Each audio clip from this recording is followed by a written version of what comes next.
Okay, we are ready. We're back from break. It is 1:04 p.m. And we left off with the detention facility sales tax and that up. Yes, Robin's gonna share her screen to bring that I up. have to be able to get in to share my screen, which means I have to be a Zoom link. So maybe I wasn't quite Ready? as ready as I thought I was. Okay, can we move on to item 22 then while that's being pulled up? Sure. So line 22 is for the coroner for increased autopsy and extra help budget. They're requesting $420,000 and general fund with the anticipated 202 in revenue for autopsy reimbursed by the state. The 202 is with the idea that we would be certified That is true. and approve the other position, correct? That is correct. Right, so it's with the approval of the new forensic pathologist and if we're Chief accredited. deputy. Chief deputy, Which we said no to. Yeah. we said, yeah, you guys said no too. So that revenue is not really. That is correct, that revenue is not the full amount.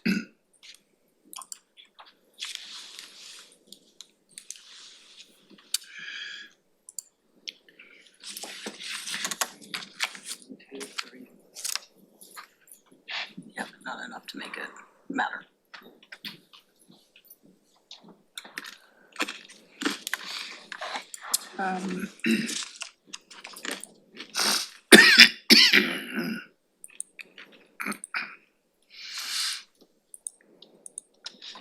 So they're saying that with, I believe with the not getting the deputy, they would not be accredited. And so this revenue will not be full. And it would not be able to offset the entire cost here to the Was general this fund. on our list? This was on your list as a must do. And this is before we heard from the coroner and the amount of revenue that is anticipated not to come into the county if he was not accredited. But it is built in our must-dos. And it has been factored into the model that we saw in the beginning of the budget deliberations.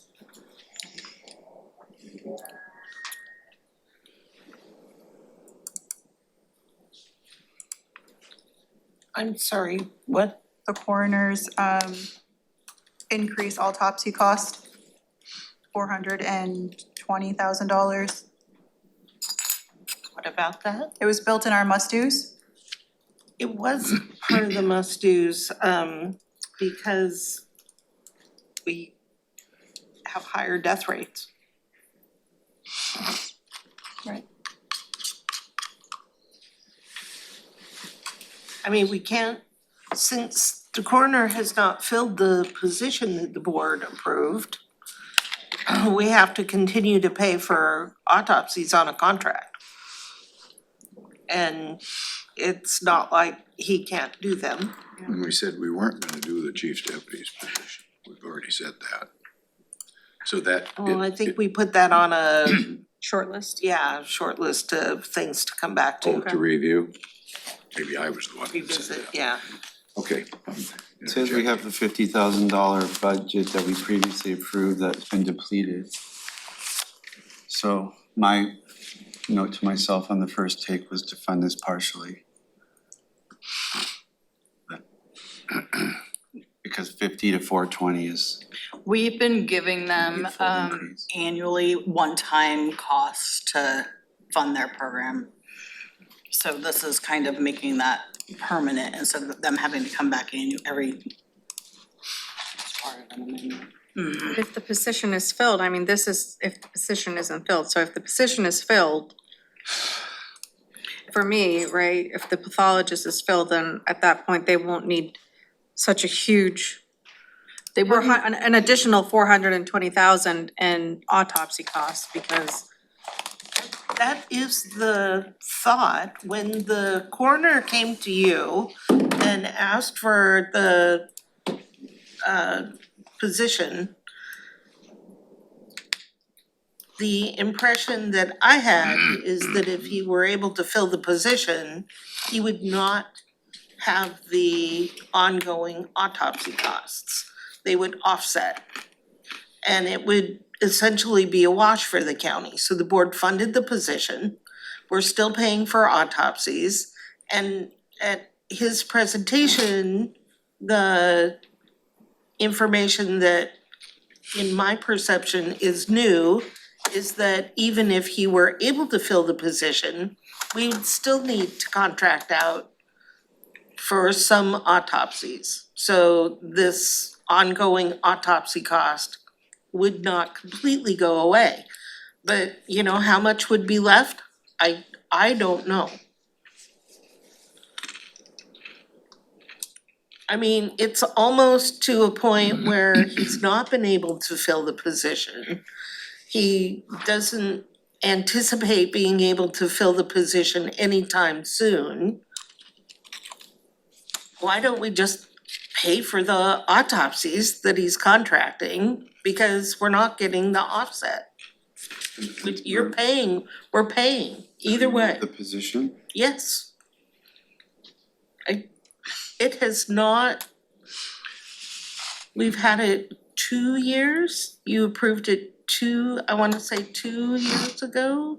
Was it 2 years or only 1 year ago? It was 2 years ago, I believe it was in the biennium of 22, Yeah. 23.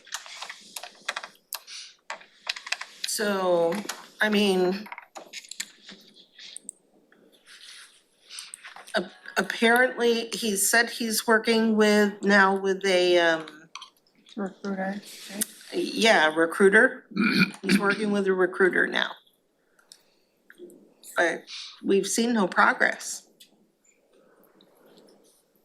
Can I have the plug? You could do what we've been doing, not increase his budget, and he'll come at the midterm and need more money. That's an option.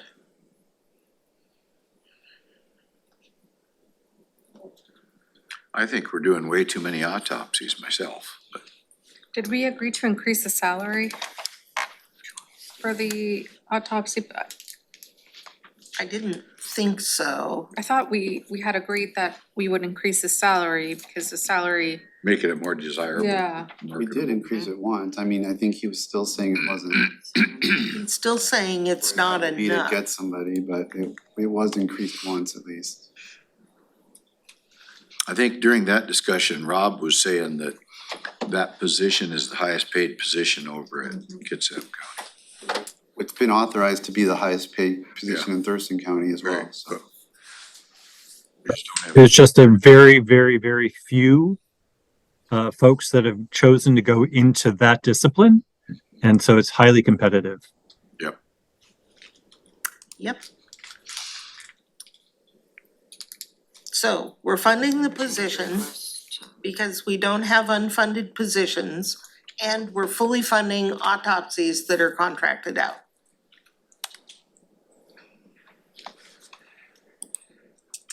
I just, yeah, I can't,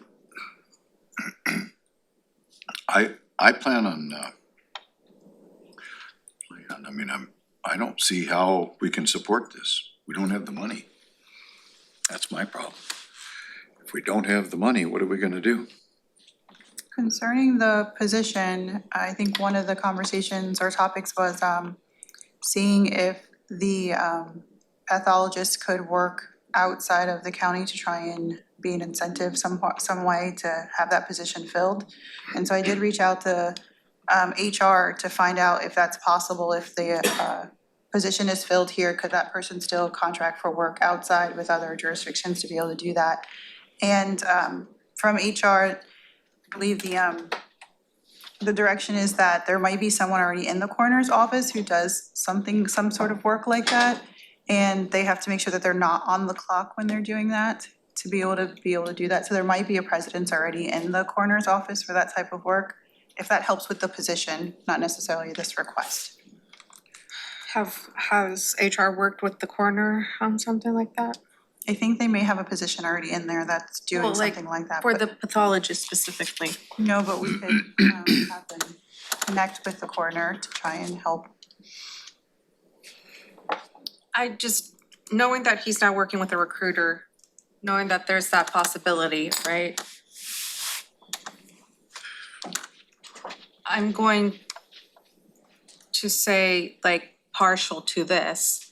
And if the position is not yet filled by the budget amendment, I want it to come back up for us to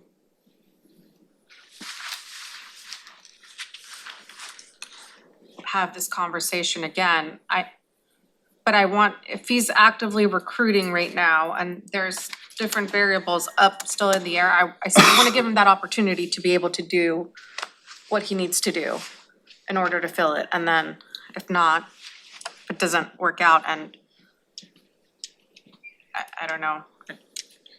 But I do agree that we can't have a position as well as this, and it's just too much. It's not working at the moment.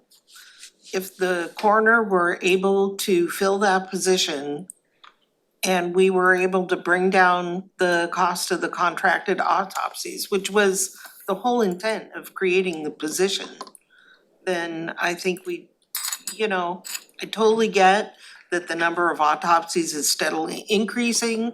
The coroner has said that he does the minimum required by law at this point in time. I don't think there's any that he could refuse that he's not refusing.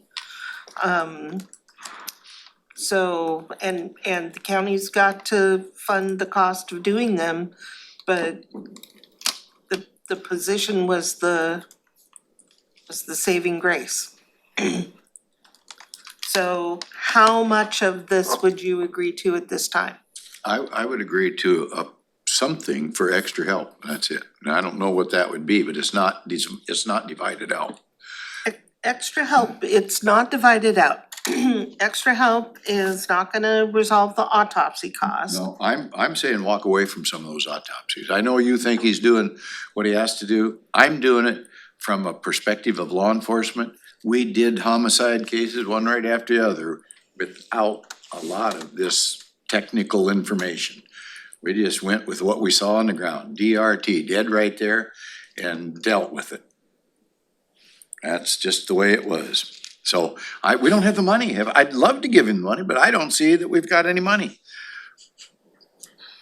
But I'd give him some extra help money. I don't know what that might mean, 30,000 or something. But I'm a no on this. So the biggest part of this request is the autopsies. And then another part of this request that we haven't discussed this afternoon is the increase in payments for indigent services. The cremations, we've not raised that payment rate in years. And the coroner, I didn't hear him outright say that he's having trouble having the Crematoriums do it. provide that services, but there seemed to be an indication that things were heading that way because we don't pay enough for those. So perhaps we put 200,000 in here, cut it in half, and let the coroner figure out how he wants to apportion it. Well, now that's appealing to me, cause that's what I've been wanting to do the whole time on everything, is just give them the money and let them figure it out. The So, bulk of it's for autopsies. 200,000, I'm okay with that. 375,000 of it is I'm for not okay with it, but it's like, it is what it is. So thumbs up. All right, so let's cut it in half. So 200,000, 2 thumbs up. My number would be lower, Okay. it's fine. Okay. What would your number be? would you do it for 100,000? Yeah, I was thinking 1 or 150. 150? Okay. Okay, I'll go with you with 150. 150 then, just to see if we can get something. And if we do that, the revenue would also decrease by about down from 202 to We'd have to a work that third out, of yeah. that, roughly, would you say about 75? If it's corresponding, but I'm not quite sure. Has to do with their autopsies, right? How many they're gonna do, so. It's a third, be more like 85 or something, Well, 80. we don't wanna overstate the revenue. 75 is probably a little high if he decides to do other things with that 150. Okay. Okay, 50 you're saying, right? How much in revenue did you say? 70, 70, okay. Are we ready to go to detention sales tax, or should I move on? yeah, I'm ready. Okay. I will shrink this and share my screen. So we're going back to lines 20 and 21. Make sure that's the right plan. Yep. Yes.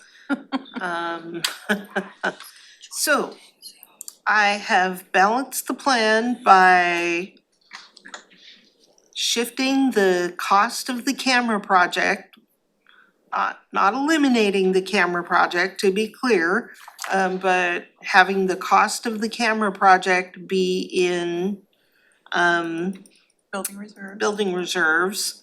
And then this 500,000 and million is cut in half.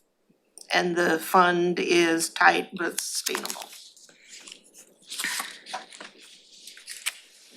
Okay, explain that to me. You're saying that this is now gonna be So- 500,000 Right. instead of 250? And I'll just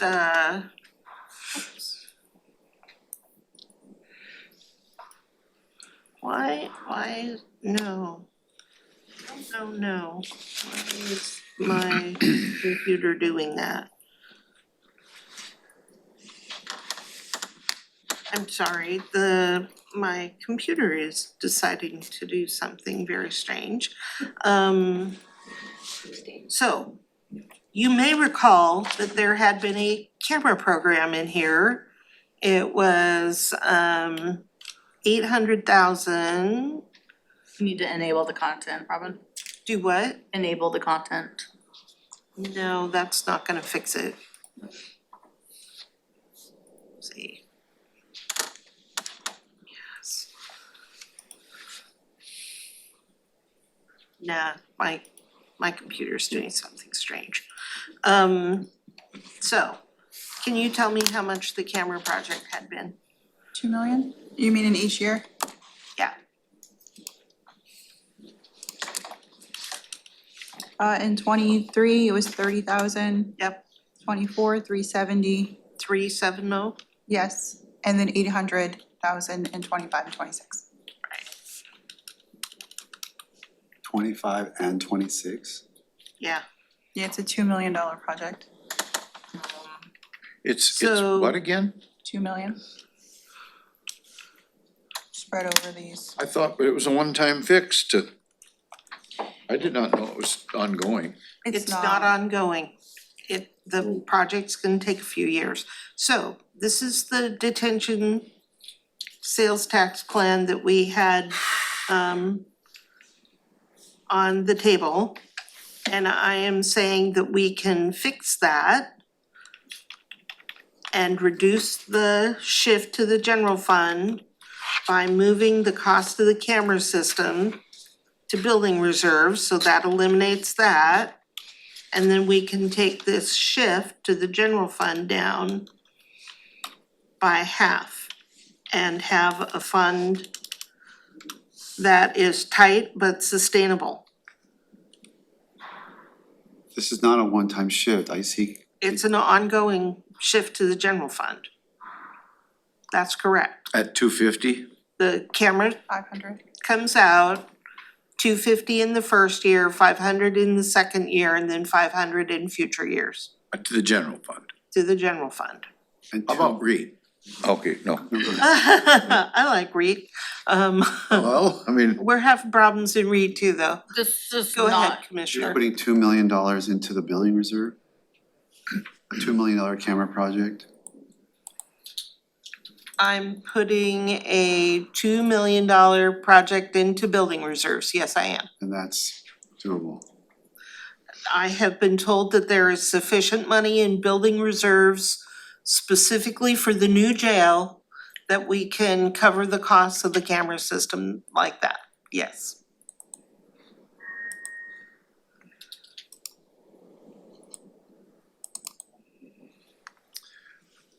And And when you say ongoing, but it goes away after 25, doesn't it? The camera system project goes away. We still need to bring costs down in the detention sales tax fund because of the Flatness of revenue? revenue, yes. we shifted a lot of costs in the last few years. We have shifted a lot in, now we need to take a little back out. Yeah. See, because here's the revenue assumptions, just like with regular sales tax. This year, it's only growing at about 2%, a little over 2%. And future years, we did 2%, then 3, 4, and then back up to our average 5. But I'm wondering with the reversions, right? A lot of the things that we shifted in there were actual positions, wasn't it? They are positions, And yes. so, but we're seeing, I mean, we've heard it, right, in both the jail and juvenile jail, the vacancies, right? And so I'm just wondering, like, the reversion rate, it's not enough to kind of, We really don't do reversion into this fund. We use the detention sales tax money before we spend the general fund spend the general money. fund money. It's to preserve the general fund. And now it's coming to cash out. Yeah. So this was on my must-do list. We could cut it in half. Following the plan to shift the cost of the camera system. Now, you were curious about the cost of the camera system. We have quite a few people in the audience at this point who can speak to the cost of the camera system. I'd like to hear more about why. Yeah, we were closely questioning that when the number on the screen was 800. We were not seeing that it's another 800 in 2026. Now that's We were only news seeing, to me. yeah, that's news to me too, so the question is now doubly acute. Okay, so I'm gonna ask Rick Thomas to come to the table and Sherry, because it's a system, part of this is a system solution.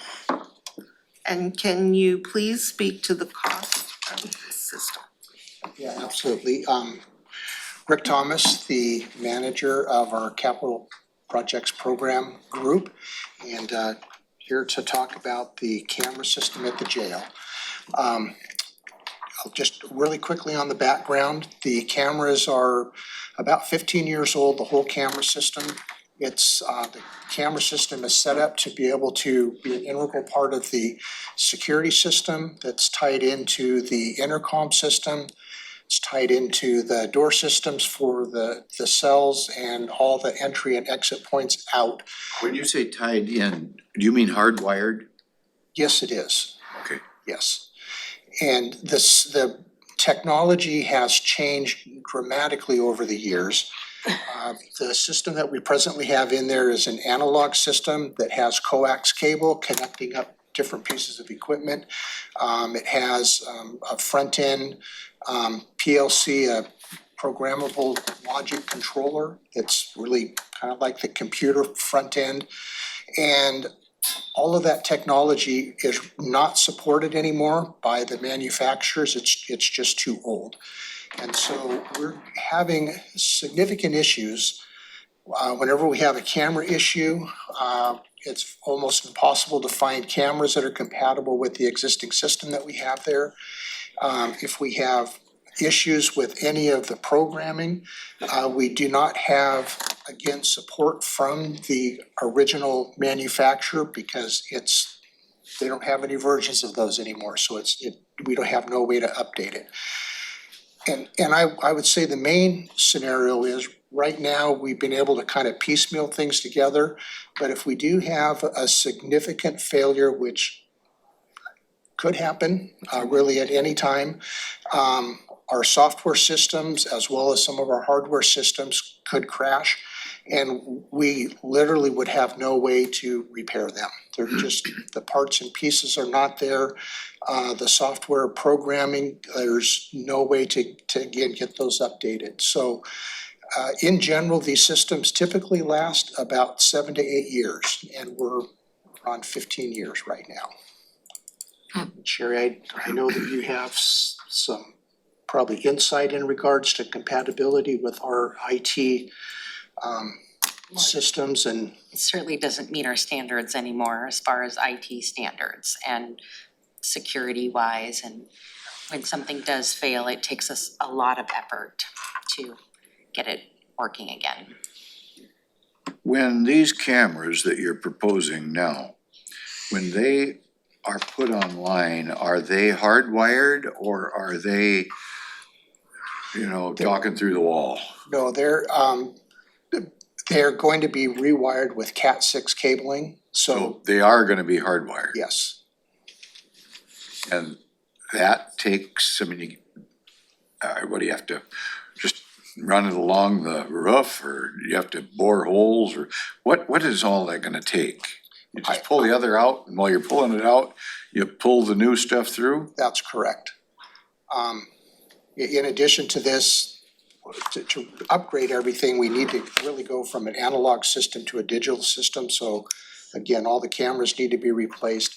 It's the equipment costs are the big driver for this. Not that the labor's not significant, but it really is the equipment. And we're, What is the state doing? Do you know what they're the kind of the experts in detention facilities, I believe. well, I can't speak to the state, but I can tell you when I worked for the federal government, I did several projects with the US Marshal Service that had holding cells, and the systems we're talking about here are very, very similar to those. And you say systems, I mean, is it, we give you $2 million and you buy this system, or are there options? Are there a variety of vendors? Is it an RFP? Is there's only one? No, there's- one company in the whole world that does what you need? No, there's a variety of companies that do these. We have we have estimates from our designer right now, who have been working with 2 different vendors so that when we do go out and bid this, it'll be competitively bid. And I will say with one of the estimates, the lower of the estimates from one of the vendors brings us literally just about exactly to the $2 million mark. The other system is, I would say some people might say it's slightly higher quality, although both are very much used throughout the industry for this kind of work, and it's about $300,000 more. What's the life of these new systems? You said the others are like 7 or 8 expected, which we're on 15.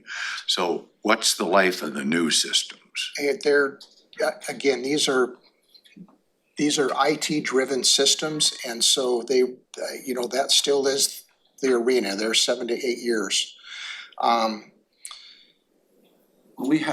So, I mean, when we were asked to do, I know there's been inflation and whatnot, but yeah. when we were considering if the flex unit, there was a $19 million option, a $28 million option, I think a $40 million option. So when you think of, $20 million for an entire unit, and then we think of $2 million for cameras, it's just hard for my head to get around. Well, I'm maybe this will help a little bit in perspective. We're talking about over 100 cameras. We're talking about, I think it's 5 workstations that have touch screens in order to be able to control the systems that we have. The system also ties into the Sally port that's in building 3 right now, so that when they're transporting inmates, the systems are all tied together. Have these systems, would this have cost half this amount like a couple of years ago? Or has this been kind of what these things have costed all the way through Well, pandemic and there's, stuff? inflation has been very high in the last 3 years and has significantly impacted the supplies and materials. There's no way that I would sit here and tell you that it's double, for sure, but I wouldn't be surprised if it's a 25 to 30% increase in the last 3 years. We can look up and see, because this is not a new project. We've had this on the CIP. We can look up and see how much has been in the CIP for the last few years. So your proposal is to pay it out of building reserves? It is. Can we see the building reserves? Sure. I can try and find that plan, yes, give me one moment.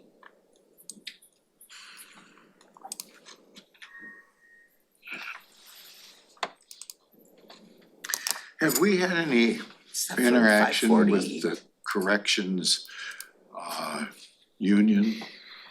Do you know of anything there regarding this whole thing from a safety perspective or something the like that? cameras? Yeah, the cameras are a safety issue, so. They are, I don't know that this has been bargained with the union. I would think that, the union would, and it's just my opinion, I would think that the union would, strongly support a reliable camera system for the jail. I mean, why would you not? I don't think so. Yeah. But I'm just trying to figure out how to do it with no money. I don't think it can be done with no money. A stable, reliable And system that why can't be is it tampered that- with by the inmates. And it just is not compatible or comparable to these simpler ring systems, and I don't know anything about those either, other than I do know that I hear that they work, cause I hear from people quite often. I know some folks that have them. Well, Is it too many and they're not, you can't tie them in together or what? right, the key thing is the cameras themselves have to be, the system has to tie together through a complete computer system, and the rings are not able to do that. I mean, they have to tie back into an actual controller that will allow the intercom system to work. This is also tied into the door releases on the actual cells, so I mean, it's the whole security system for the. So the whole system is dependent on this working, so the doors are electronically controlled. Correct. And so an officer can't call on the radio and say, open B2 or whatever. That doesn't work anymore. Well, I don't know the operations of that. I mean, again, I'll just go back to my time in the federal government. You have the Got the control financial center. plan, do you? Yeah, you have the control room that has the screens up so that if the intercom is pushed to go to a certain cell, the camera will automatically move to that cell, and before the door is actually released, whoever is monitoring it can just make sure there's no issues going on at that point. Gonna go down to Go the down fund to the balance. fund balance, please. I just wanted to make sure I had the right plan open, a lot of stuff's in my computer here. I'd like to hear from the corrections officers that are on the floor working this thing to just somehow, I don't know, I think that would have been We have good to worked be with briefed. corrections on the design of this project. We didn't do it ourselves. The project manager worked very closely with the staff at corrections to ensure that the product that we deliver is going to meet their needs. I believe that Chief Davis is here. He is, if you'd like to speak to him. Heck, yeah, I'd like to have them up here telling us what the real need is here. So I think the question is more, not so much the risk, because I would say that the board understands the risk of not having cameras in the jail. I know, but It's really more about the cost. Looking Yeah, at the it is about the financial cost. plan, and then I'll pass it over to Chief Davis. But just looking, is the 1.8, is it this? No, I'm sorry, this one's always confusing, so that's just the revenue anticipated to come in. Sorry. So I'm Need to going, get rid of that line. yeah, this is the ending fund balance, so this is your So- expenses and this is your ending. Is that already estimated with the 1.8? No, No. we would add, it would be 30,000 this year, This year. 300 and some thousand next year, And then- and 800,000 in each of the two following years. And Nicole, if you very quickly type that in, if you're in Excel, Yep, just pick a line.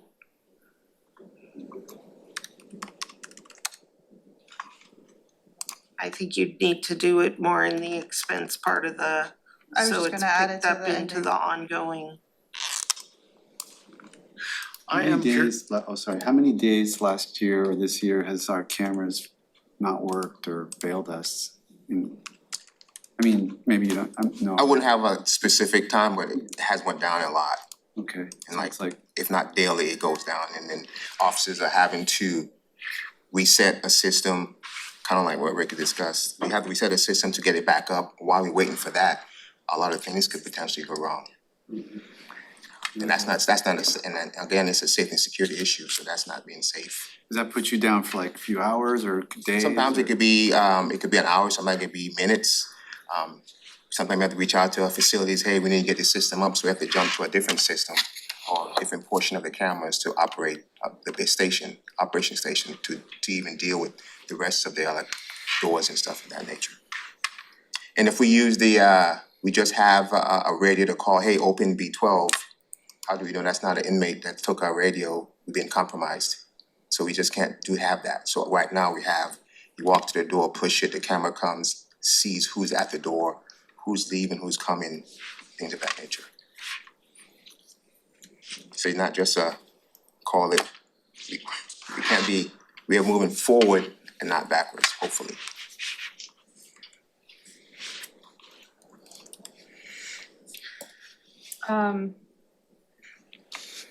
I know that WASAC is doing the jail survey request for the state. If in this, I would like to include this camera system project and let them know the expense for this. And, Absolutely. you know, the Association of Counties last year was requesting assistance from the state just because of how the support that jails need across the state, and Chief Davis said, moving forward, and a lot of them are out of date and need improvements, and some places need new jails. And so this survey is meant to kind of give the legislator a picture of the struggles that counties are facing. So I know that Leah is working with our both juvenile jail and Chief Davis on the survey to kind of send in our estimates. But I think this counts as part of one of our estimates, this camera system. It's not cheap, and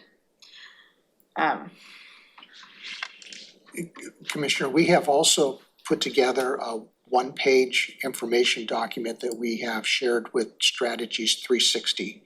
And they are also gonna be helping us to try to see if there's any opportunities out there.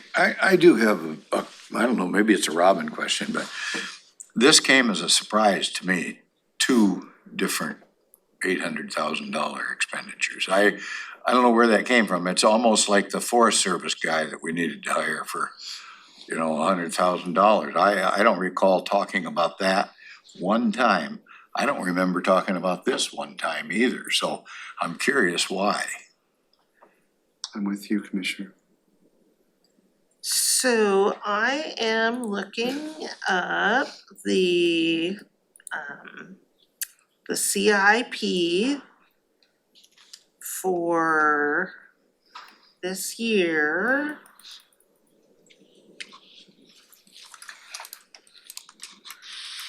And there is an item for the Thurston County Correction Facility camera upgrade. It was planned to be paid out of detention sales tax. It's in the capital facility plan that the board approved for this year, which means that you reviewed that plan in 2022 when you would have seen this project on the list, as well as this summer, the same plan for the same $2 million. It's been on the CIP. It is not new and the cost amount is not new.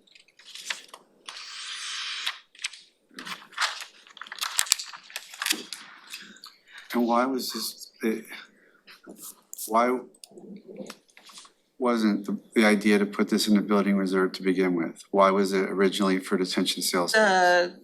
Originally, we looked for sources. The building reserve is structured in a way to collect money to be able to pay for projects when we need to. And usually it's things like roof and HVAC and flooring and various things that one needs in any given facility. We had not planned to cover cameras, so we had not been collecting into the reserve for cameras, which is why we looked for another way to pay for them. But there is money there in the reserve that can be used for this purpose at this time. In the building reserve. In building reserves. We can use it for this. We've already repaired the roof, and there's still money in this fund. And I don't then- think we're gonna need to do the HVAC anytime soon. One of the things in the facilities plan that you just approved on an AIS recently, the contract with Brightly to help us do a facilities plan is a facility assessment, because I can tell you that the building reserve collection is not enough for every facility. So part of the plan that we're developing, the long-range view, is how much do we really need to be collecting to maintain the buildings that we own. So we're working on that, but right now there's money in the fund that could offset the impact that I had proposed shifting out of DST into general fund. So we can keep this away from, we can protect the general fund and move forward. Yes, and keep working on this project that is essential for the operation of the jail. I don't see how we can afford not to do it myself, because it's a safety issue. I mean, we don't have the money in the general fund, but if we've got it here. So you said the bids that came, Rick, were close to the 2 million. Yes. So this 1.6, will this be enough, is I'm wondering. So we have 2 million here, there's 30,000 this year, 397,000. 370 next year. True. So it's 30 in 23, 370 in 24, 370. and then 800,000 in 25 and in 26. So that makes up the 2 million.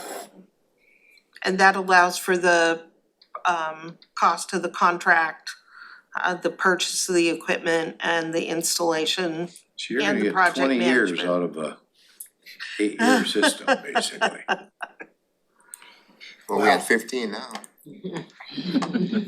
Hot dig. and that's Band-Aiding it. I have a question in regards to, there wasn't, when this system was put into place, it wasn't placed on, there wasn't a plan to replace this. And what's going to be the plan now in an effort? Like, where is this going to be coming out from? So we either need to build it into the building reserve or one of the IT system reserves. But we absolutely do need to build in a replacement plan. Well, yeah, I would like to kind of see that ongoing expense too, because I don't wanna be, or not me, I'm not gonna Sure. be here, but Right. but I, you know, in the future, it's, as this comes on, right, I think it's good to have already this laid out, so we're not putting future. I agree, so just either way, but let's say for a moment that we collected into building reserves. And let's say that we're gonna make this system last 10 years and given cost escalations, let's say that the next system 10 years from now is gonna cost $3 million. That would be 300,000 a year that we would need to put into building reserves to be able to save up enough money to replace it. Okay. I mean, I just, Right, and we're not proposing that you put that replacement plan into place this year. Catch up over time. That's right, you would Make it last start another that 15 at the years. time the new system's in place. About 3 years from now. Thank you. Thank you very much for being here. You're welcome. Thank you, Rick, and congratulations. You were just waiting. Yes, Rick's grandchild is being. congratulations, Rick. Today, we're hoping. So exciting.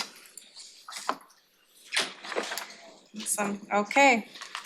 And so then going back, so I guess it's thumbs up, commissioners. Yeah, I don't see an alternative. This is For line, the, that's for the camera system. For 250,000 in 24 and 500,000 in And this, oh, so we're going back You're to. asking about is detention, yeah, I need to know what we're talking about. Yes, detention sales tax, we're asking that you shift the funding from detention sales tax to the general fund, so it's an increase to the general fund of $250,000 in 24, 500,000 in 25. And this is a reduction from the original proposal. Again, I don't see how we have a choice. Are we being held up from getting going on this project? Cause I think this is an emergency, ought to be out of oh the, no, they've already gotten bids. This Okay. project is underway. And I mean, if you're gonna stop it right now, no, but I don't, we got, I don't see an We've alternative. been moving down the road. This has been on your CIP and know. we've been working on it. Okay,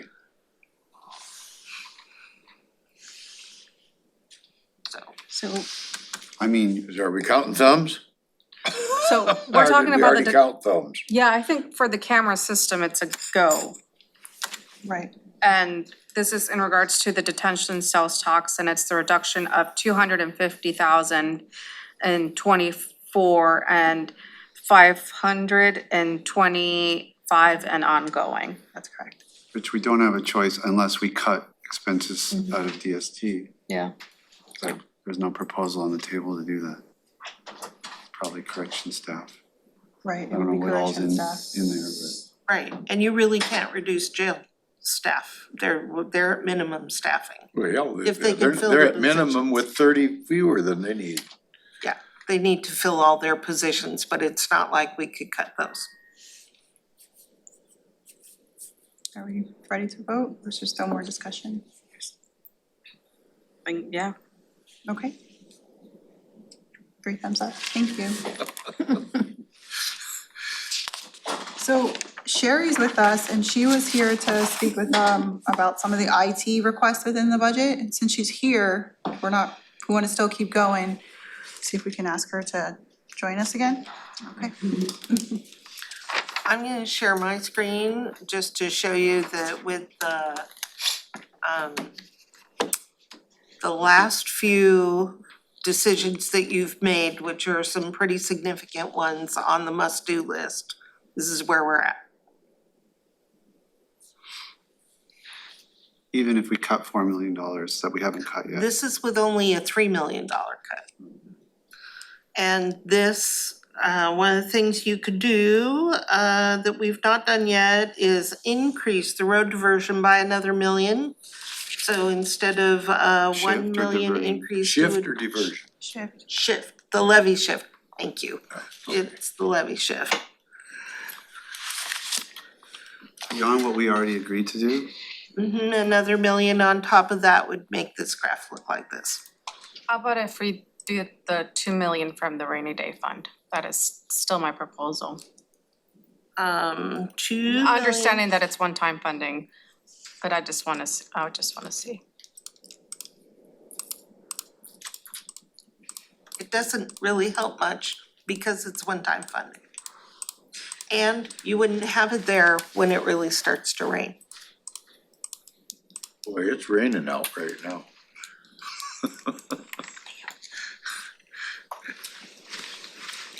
So that's where we're at. I am gonna stop. Sherry's gonna speak to some of the IT requests. She has some notes here. And if you need to know where they are in their packet, we'll figure out where that is and I'll let you know. But she's gonna speak to IT related requests. In certain order. Go ahead. You saw the graph, Sherry. I know. All right, so we have the request to remove the end date for 2 FTEs that are currently supporting the implementation of the ERP. They have an end date. One is a senior management analyst in the budget office, and one is an IT consultant too that has been supporting the implementation of Oracle. And we've already extended that end date a couple times, but ongoing support of Oracle is probably gonna require more than just 1 or 2 people. So we're requesting to remove those end dates. In addition, the senior management analyst will be able to support, it will be embedded in central services. Are you guys called In the central? commissioner's office. The commissioner's office, okay. It'll be embedded and will help manage the new Legistar system, the back end, not the usability, just the back end of it, as well as Balancing Act, what are the other? OpenGov. BPM, I'm sure he said the Oracle. Yeah, a number of systems that the commissioner's office has that currently Jennifer supports in her free time. Please help.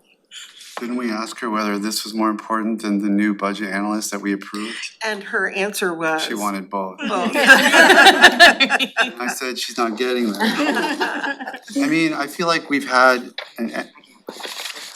I feel like at least a dozen times I've been asked to fund something to support the ERP, and it's like so scattershot, like how many employees have we approved that are supporting this system that I don't really even understand what all it does? So what I know about it, what I know that you've approved is in financial services, there was a system manager position. It used to be a business applications administrator person, and they reallocated that to a systems manager person. And the reason for that reallocation is that Munis is a pretty single-threaded system. And so when that position was filled before, a business applications analyst could do it. But now Oracle is many-threaded, right? We've got 5 or 6 modules and things are working together. And now it's software as a service. So we don't get to choose when we upgrade it. We don't get to choose when it goes down for maintenance. Now we are at the mercy of the vendor to do this. So switching that position from a business application administrator to a systems manager it makes good sense. And then the only other position that I know of, at least related to IT, is this position and the senior management analyst position. So I don't know about. So the financial services reclass is the only other ongoing position that the board has approved. You've been asked for, and I continue to recommend that you say no to additional financial staff because of the perception that it's going to take more time to do their jobs in Oracle than it does in Munis. We have no idea And what I've said is that there is always a learning curve to any new system. At first, it is gonna take more time, but in the long run, by implementing a new system, it should actually take less time, and we need to see how that actually plays out. So you should not be, and you have not yet, approved any ongoing financial positions. You have approved backfilling temporary positions to backfill the work that staff are doing to bring to bring Oracle online. And you need, at this point, we are requesting that you extend the end dates on those positions, not remove the end dates, because Oracle's not up yet. But there's one backfill, one or two There's- backfill in financial services There's one in and one financial in services, HR. one in HR, and one in public works. and one in public works, so there are three. But those all have end dates and will end when Oracle is up and running. So those are all the different positions that are, you keep hearing about around the ERP. What are the end dates for these positions? December. Right now, they're December 31, but we're requesting that you extend them through, right now, we were asking through June 30, but it probably, Well, the positions, we're asking. These we're asking to Yeah. remove the end these dates are asking from. to remove. Yes, these particular ones, the two, we're asking to remove the end dates for the ongoing work that will continue in IT and in the commissioner's office. Can we ask for it to be until December? We have it in through December, I'm actually. Like December of next year. We have them in through December of 2024 right now for the extension.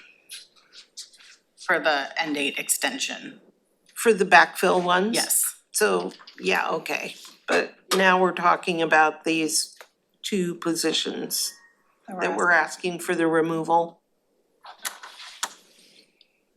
What are they? 3806. So these two positions, right, so currently they'll be charged to, they won't be general fund immediately. What is it, after, in 2026, eventually they will, but that'll be at a 60-40 split, built on the rates. So that'll be outside of the biennium, the impact to the general fund. Because we're, Because they would be built on the rates, and so we won't see that, the rates update and hit until 2026, am I right on that? Is that because of the lag business? They'd be part of the project costs through the end of next year. In 2026, they'd become part of the regular department costs and be built into the rates for 26, 4, 5, 6. Right, so they will not impact the general fund in the So- biennium. so something like that, is the model sophisticated enough to put in and capture that nuance that, No, yeah, so I mean, no, it's not. it's hard to really even know what it's doing. You'd have to manually put it in the outer year. It wouldn't even be in your two golden columns on your model. The impact would be in the lines that are slashed in the out years. Right. That's where the amount would be hitting.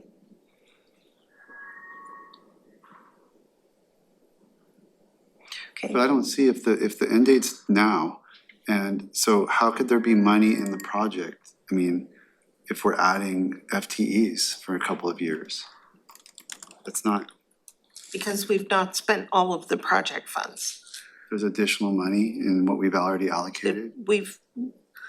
So we had not, Thought everything was going up and we're having to renegotiate the whole contract and we're gonna spend a whole bunch that's more why money. you added $1 million, that's the line item where you added $1 million for the project is the change order, which we are hoping to get much less than that. Sherry's working on that. We have a meeting tomorrow at 12:30. Hopefully with a better, If you were to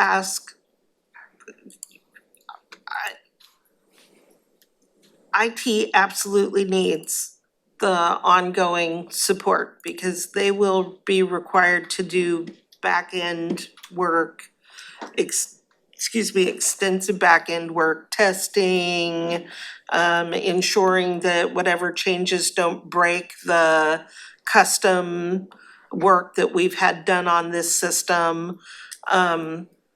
So if we The grant, IT position is absolutely necessary. If the budget team has to choose between either this one or the new analyst, we would choose the new analyst. And I'm looking at Nicole, Yes, if we and had to asking, choose. would that be your choice? Yes, if we had to choose. well, I'm going back to Commissioner Edwards' reasoning where it's like, we grant these positions, but then we're gonna have to be asking people to cut their budgets by 10%, and are we accomplishing anything? Cause you're just gonna have to shed the positions that you don't have because we're creating a hole that has to be filled. Let me clarify something that Commissioner Bencher said. And when we do ask them to cut X, whatever it's gonna be, are we asking them to cut that amount from the amount that we have just approved or from their 2023 base. 2023 base? What are we asking them to? It depends. And I'm sorry to put it that way, this one, the impact to the general fund won't come until 2026. So if you're out if you should approve this position and you ask for budget cuts this year, this position wouldn't even be contributing to the problem yet. If you are looking at budget cuts 2 years from now, then we might choose to cut this particular position rather than a different one.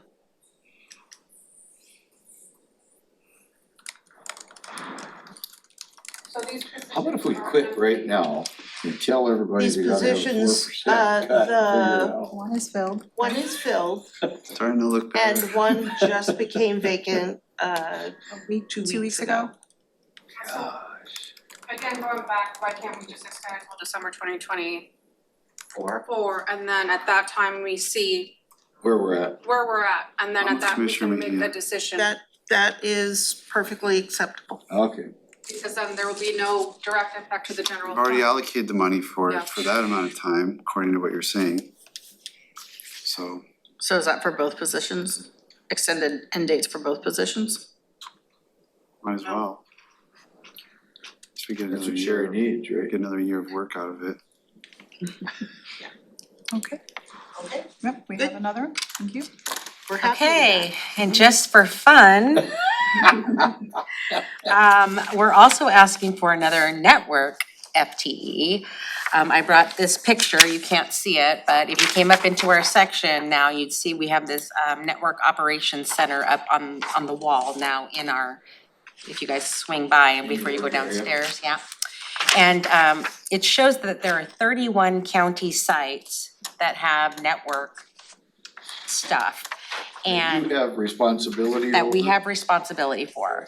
And that's grown quite a bit over the last several years. We've gone from, in the last 5 years, from 1,008 employees to 1,365 county employees. And we have a lot of new technology that now requires 24/7 coverage. But we have a network team of 4 people.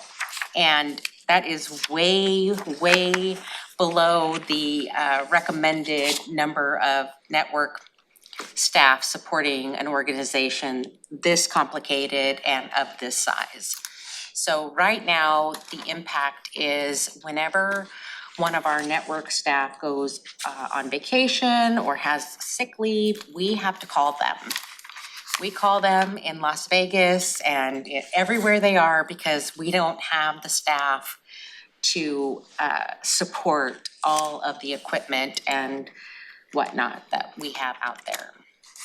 On this position, would this be strictly a 60-40 cut, for the dollar amount? Yes. Or Yes. could it be 50-50 because maybe there's a more even balanced number of non-current expense users or So versus current the expense. 60-40 is just a rough estimate in any given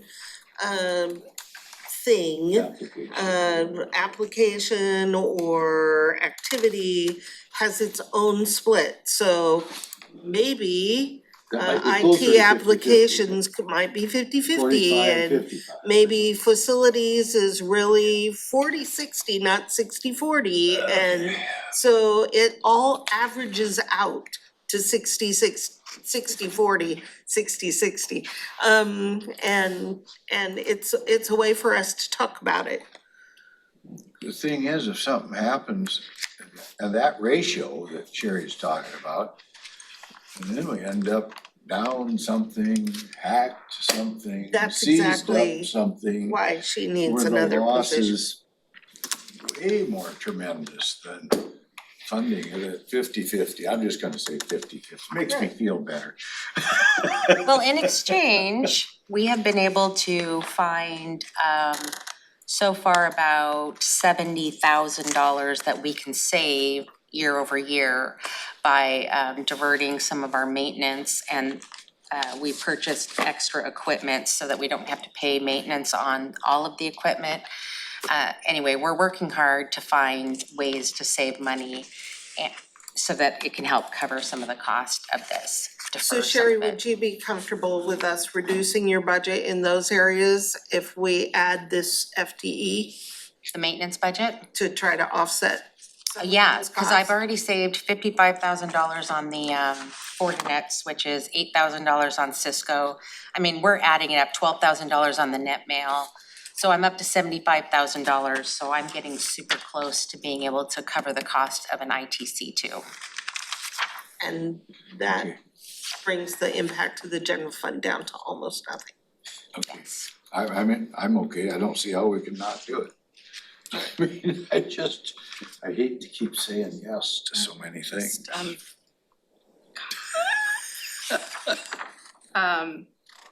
mean, can this be covered? See Tammy's eye twitching with the risk fund, since this is in a way mitigating risk. Boy, For it the is, county? it is a way. Cybersecurity? Yeah, Tammy, yeah. Sure It is. can't come from the risk fund, the risk pool?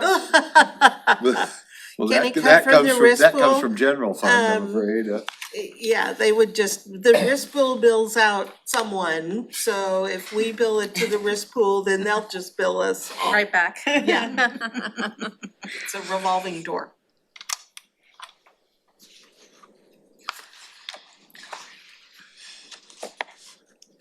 Right. So what other items do we have, Nicole, that are IT related that we Right, need you're prepared to Sherry's? talk about I'm prepared. Axon and digital discovery. So Axon Justice Premier, I listened to your discussions about that, and could we call them and find out if we know the sheriff's office is going to start using Axon, is there any way they could work with us? And they have given me a couple of options, so they gave me two quotes. One is a 5-year quote and one is a 10-year quote. The 5-year quote would cost us $127,000 a year. They gave us a 5% discount over the cost that Jose originally got. And then they split the cost up so that the next 2 years would have the least amount of impact. And on this one, it would be basically $128,000 a year instead of I think it was $189 in the original quote.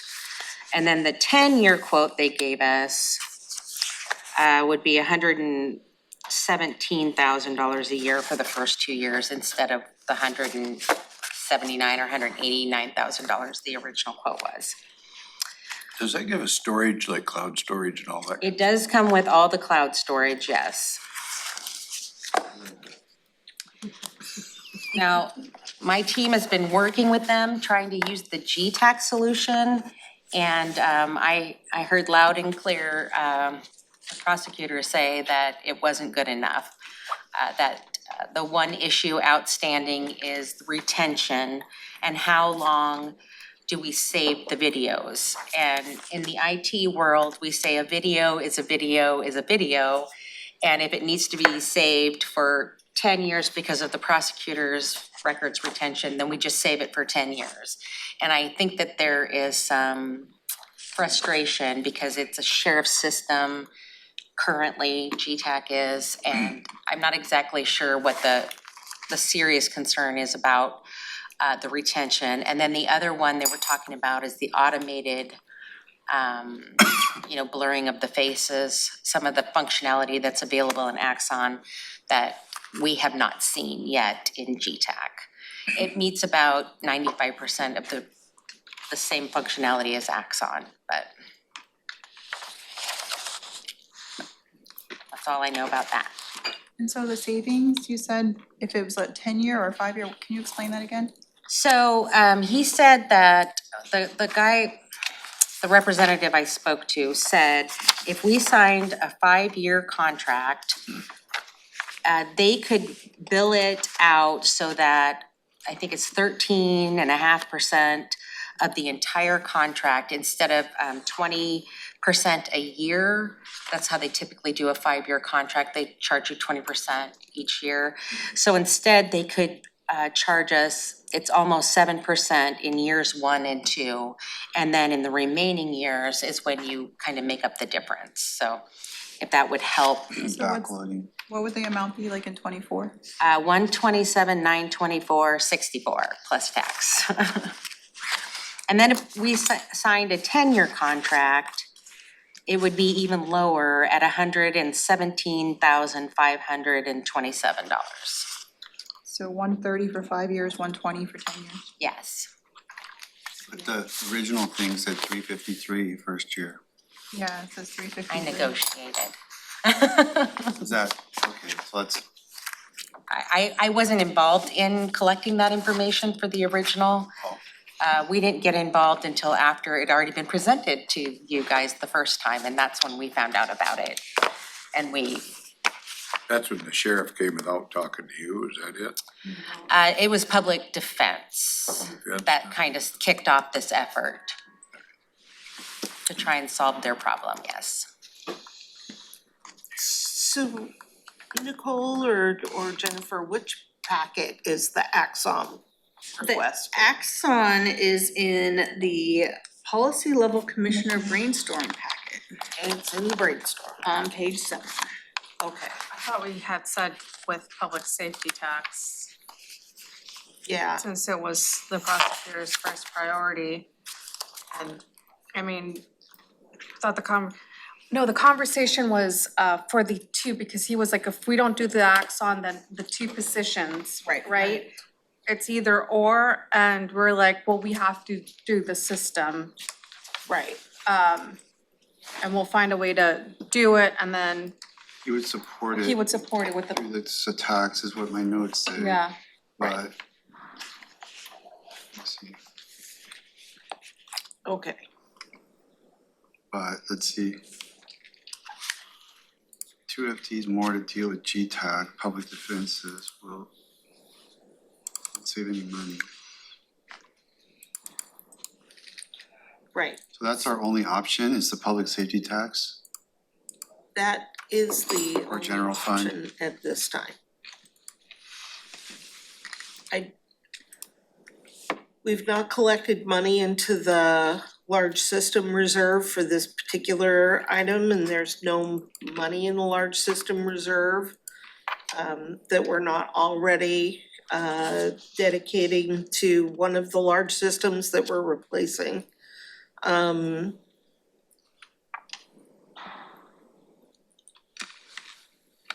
I can't think of another fund that would legitimately pay for this because the prosecutor and public defense are largely general fund departments.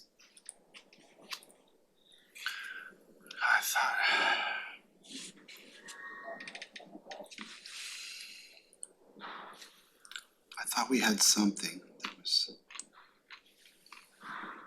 gonna get us there, but I just can't remember what it was. We got a lot riding on Tuesday. Alright, and then, the assessor, spoke about the mobile assessor. Yes. You guys remember that, iPads, and so Sherry is prepared to. So the assessor's office came to us with this mobile assessor solution, which will save money. Do you guys like to hear that part? It will save money eventually. What they would like to do is implement it now and replace their expensive laptops, tablets with iPads. There is a technical reason we can't do this until Excella goes live, but that should be in late spring. So This is under assessor or under? I don't know where it is. So the assessor did IT. not, it would be underneath the assessor, but they did not submit a request. So they had requested for FTE, and I'll verify that with them. But instead of the FTE, they're saying that if they were to get this package, they would withdraw the FTE request. And I'll verify exactly what request that was through the assessor. I spoke with him and he mentioned that this was his desire to go this route. And so Sherry's gonna speak to the IT portion of that, so you won't see that in your notes. This would be an add if it were to move We forward. weren't gonna add the FTE, then we're trading something for nothing. I mean, what's the cost difference, I guess? Well, it will save money in the long run. Currently, they spend a lot of money per tablet. So $3,586 per tablet. And that was back in '21. Probably next year, the tablets, when it comes time to replace them, they'll probably be closer to $4,600 per tablet. They're a heavy-duty laptop that they take out into the field and bang around. So instead of replacing those, they'll be able to use iPads. We don't necessarily support iPads in IT, but we just implemented that mobile device management solution that we can register the iPads in. We would be able to remotely wipe them and take care of them that way, but iPads we wouldn't fix. They would have to know that if they don't put a tough book around it and they drop it and break it, we can't fix it, they'll have to replace it. So that's kind of the downside of using iPads to do your work. If it breaks, it breaks. But it will at $800 per iPad, it would save a lot of money. Oh, they're saying $999 a piece for the iPads. So instead of $4,600 to replace their tablets. So How does many that mean we how many could items? reduce 16. the assessor's budget? Yeah, I think it would. I think that's why it's so exciting to them, is they'll be able to show cost savings And by we- doing this. Now, the application itself does cost money, and I don't see where that's in here. We also spoke about how currently they have three different devices. Some of the employees in the assessor's office, they do have a laptop, a desktop, and one of these tablets. And that can get very expensive. So it seems like they would be able to go down to just one desktop and one iPad to do their mobile work. They could save a lot of money that way by returning some of their equipment, for sure. They wouldn't pay so much into replacement costs for now three different types of systems. So that would reduce in the long run, possibly their indirect cost. Do we have a written proposal on this? No, we don't have anything written. This is something they wanted to bring later after the budget cycle had closed as a proposal. So they spoke to it while they were here, but we did not open the system up again to put in a package. They want 46 tablets, is that the, 16, you said they're $1,000 each, so that's $16,000. 4,600 each, right? yeah. There's 16 iPads, is that what you're talking about? At $1,000 each, it would cost them $16,000. But we've already collected money in our replacement rates that we can cover the cost of these. It won't cost any extra money at all. And we've actually collected a lot more than that because we were gonna replace $4,600 tablets. Or, So the what's the tablets. problem with this? I mean, what's the issue? There is no problem. Why do we even have to authorize So this? It's just substituting one kind of technology for for another. So there was concerns about how much is in reserves and that to utilize the system, you have to wait until we have individual parcels. So that's something in the spring you're saying again. Yeah, as part of the Excella project, we are creating a layer in the GIS system that will give us what we need, a unique parcel ID in order to use this. So is there any upfront cost that we would have to cover in this budget? No, but I think that I was supposed to talk about it to explain the FTE. I don't know. No, because we've already collected would- money. And there would not need to be an FTE. Right. They would not want an FTE, they would want, I believe, this. So if the board will approve this, then he'll withdraw his FTE. Yeah, I'd like to follow up to make sure we have all of the information surrounding it, but this is something that he was interested in doing, moving forward with this. We won't be able to do it until Excella goes live, though. That's the one caveat. When is that? Late spring, late spring. That's a maybe? That one's looking pretty good. I'm not gonna say that out loud, too loudly. It's looking pretty good, though. They're making great progress on that. Okay, Okay? all right. So when we go back through, we were gonna come back to the assessor's position and we can say no to that. So I guess, I'm in support of it, you know, as not sure if there has to be like a proviso with like when the funding, right? But No, but it sounds like there doesn't even need to be an approval for the funding. It's all there. perfect. So that's kind of a no-brainer. Yeah. Yeah. All right, what else on the IT list that the board? I just wanted to, I think there's only one more that I wanted to follow up on, and that is public defense. So yesterday, public defense had asked for a business application tech, that's correct? That was approved because they had a reduction package that would offset it. We have since talked to Patrick and he would like to withdraw that request. And he's only asking for the admin assistant, I believe it is, that you approved. Administrative, Supervise. services manager. Thank you. So that That's a request, done he's no deal. longer asking for it. So the reduction was for $256,000. The manager specialist, is that correct, Council? It's about $140,000. Is $140,000. So the difference is $116,000. That he's gonna use towards his reduction. That $7 million that we asked all the departments to come up with, we're calling it an 8% cut.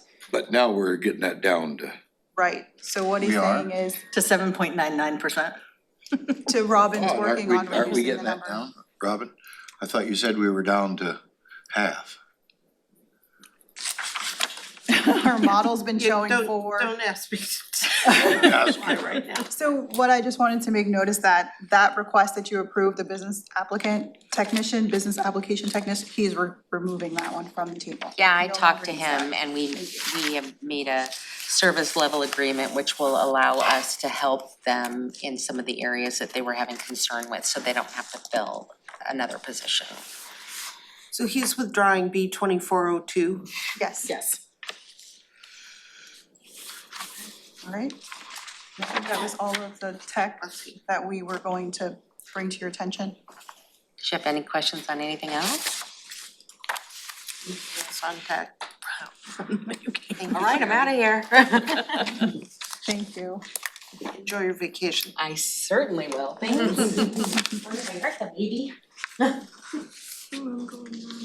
So we've asked David from Public Health to join us at 3, so do we want to keep going? Yes. Until he's ready. All right, so then we're on page 9 of the policy level packet, We were on page 8, page 8. number 23. Yes, we are, thank you. So this is for an office assistant 2 for the coroner. He says that he has 2 half-time positions at two half-time positions. He's looking to move to a full-time position, and the cost would be $5,000 to This- the general fund. This is semi-technical because one of the positions is filled with a person, a full-time person, and so then he has this vacant half-time person, so he wants to combine it. But because the vacant position has the Mid-range. the mid-range, the additional is just to bring the salary up to the level of the person who's in it. So it's So this is only gonna have Less than $5,000 $5,000. impact? Yes, It's one of those ones, right? that three comes up. Yeah, okay. Page 9, this is for HR, for the insurance risk fund. So this is to move up the budget authority to be able to pay out claims and take care of the activities of the risk fund. The rate was already established. This is just to give the correct authority to be able to pay out claims. This is all figured in already, isn't it? Yes, the risk was done with the rates. No changes to that impacts the general fund. Okay, I vote 3 thumbs up, thank you. The next is the climate mitigation plan. It's asking for $60,000 in the second year. And so we spoke about this one. This is expanding on the mitigation plan. I remember going into deep detail about this one. I'm not sure if this is in the commissioner. So I'm not sure if this is the carry forward or the new right, amount. this is from Rebecca. Right, And she has proposed that at some point in 2025, she will run out of the funding that has been earmarked for climate implementation of the climate plan, and is asking for this additional $60,000 to continue work in the climate plan. that's right. Why can't that come out of foundational public health? It's all about the wellness of our community. So we did check on that. Yes, and unfortunately, the answer is not at this time. No, it cannot. Yeah, but who made that determination? We get another opinion. I believe that the state has made that determination. Really? Yes. If we'd assigned a little more environmental issues along with it, or I just can't do it on general fund principles again, that's all. I have a question in regards to the lease that we just, or in the update that Rebecca gave us of the solar panels that are going to be at the work. And you mentioned that would go into tipping fees. I asked for an opinion whether those funds could be used for, instead of tipping fees, since it could be used for projects like that had a relation to climate, and I'm wondering if we've gotten an opinion on that. Is that one of the ones that you sent to the attorneys? This is the first I've heard this. I could look into it. Yeah, and this was at the presentation, I asked that question specifically on Right. with the funding that is coming in from that project, can it be directed towards something like this? Is there enough funding coming in? I don't know how much revenue we're going to get They in must have leasing given that estimate. land. Every time we've looked into leasing county property for solar panel installation, the project had been that we would lease the real estate for nothing, basically $1 a year, something like that. This one, I don't know what the lease revenue is going to be. I think it's going to be well over $1 a year, but I don't know how much. That doesn't She's still working on that. affect this. So we'll look into that, Commissioner Mejia. The reason that I said it would need to go back to tipping fees is because of the land, the property that we were using is specifically the landfill. So I don't know if by leasing it for a climate-related purpose, that we could use whatever revenue we got to continue the climate program. So Rebecca's salary was budgeted separately from the climate implementation fund, correct? from this plan, that is correct.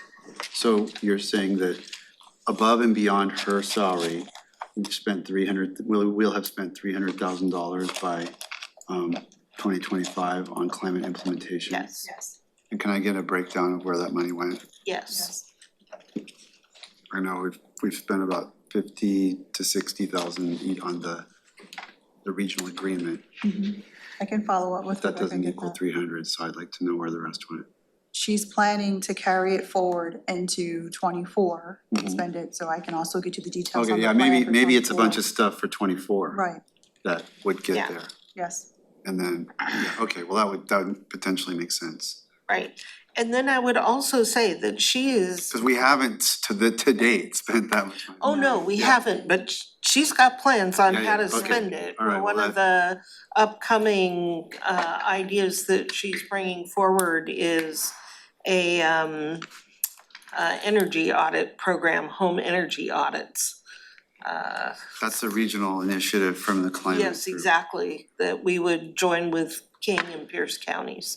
But that costs money, as it all does, so we can certainly get you a breakdown. She did a very thoughtful analysis of how much she's going to spend. And then I was also about to say that Rebecca has been quite diligent in chasing grant money. She's applied for at least 3 grants that I'm aware of. So it very well could be that she's gonna generate the revenue we need to do those projects. She's also working with Strategies 360. I guess what I would say to this, obviously I strongly support the work. The funding piece, I mean, this money that we've been drawing from was a one-time allocation, so Yes. this, even if we gave the 59, we'd still be facing, well, what are we gonna do in 2026 to implement climate work? So That's right. even if we don't grant this because we just can't, we don't have the general fund, we don't have any other options, it means, it doesn't really, we're not removing an ongoing commitment to climate work. That, we're saying $60,000 less will get done in 2025 maybe. Right. That's all we're saying. Right. Because we'd be looking at how to fund it going forward in 2026 anyway. Right. So I guess I'm laying the groundwork for me maybe having to say no to this, but it shouldn't be misconstrued as sort of a retreat from our commitment to this work. Right, and as grant money is found, you will be Yeah. adding that in as we go. She is diligent about, I mean, this is 2 years away, right? This is That's this is right. the last 60,000 from 2025. We're just kind of speculating about what we would be doing in the last quarter or two of 2020, 2 years from now. that's correct. And so I may have to say no to this if we can't find another source. Yeah, I think this is a future conversation that we need to have as a board. If we're gonna be making a long-term commitment of, we set aside that one-time funding, but is there gonna be a different plan that we're going to be, kind of pushing ahead through, so. Yeah, I mean, the good thing is we've already funded basically a year and a half's worth of work in Yeah. the next biennium. Right. Through Rebecca and the implementation fund. Yeah. So I guess that's an M, but a probable no. I have a maybe and follow up on the lease. Okay. Well, again, I think the lease issue too can be like serve for the future, right? As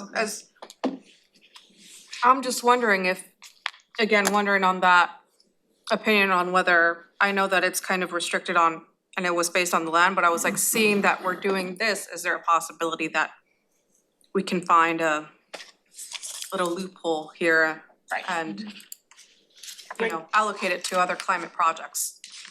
You got it. Okay. All right, so next page 10, line 26 and What was the disposition of line 25? Do I have? it was the follow up. Three thumbs down. A conversation for the future, I think. Right, and if we can find revenue, then we'll bring it back. All right, so line 26 and 27, this is for the road levy shift. Gonna say we should pass this over until we get to looking at the model again.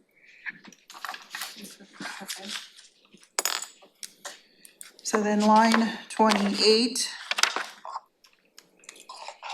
It looks like land use and permitting through CPED, they're asking for $1,300 for professional development increases. To help with professional development for their staff. Out of land use and permitting for $1,300. Out of land use Does and it fit? permitting. Yeah, Does it fit?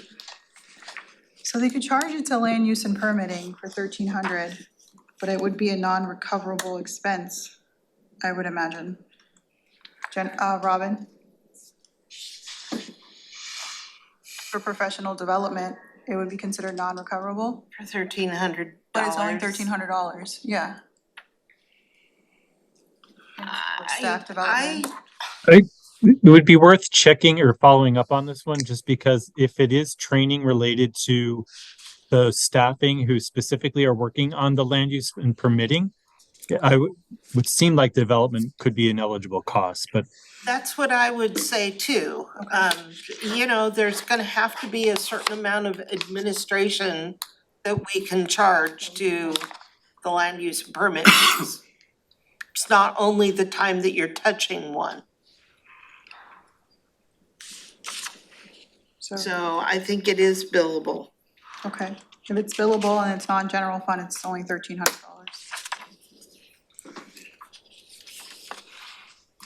If it's billable, I guess. It's billable. Okay. It's Or less yes. than $1,400. Yeah, I don't know why they're asking for such small amounts, That's, but, yeah, I mean, I Sure. support their training, but I just don't understand why we would see an amount like that. well, that's, I'm so with you. It's minutia.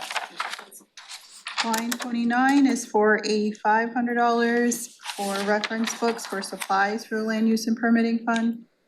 This is for them to update to be code reliant, to getting the IRC codes. This is absolutely billable to the permit Yeah. fees. So, No What is general this fund on the- impact.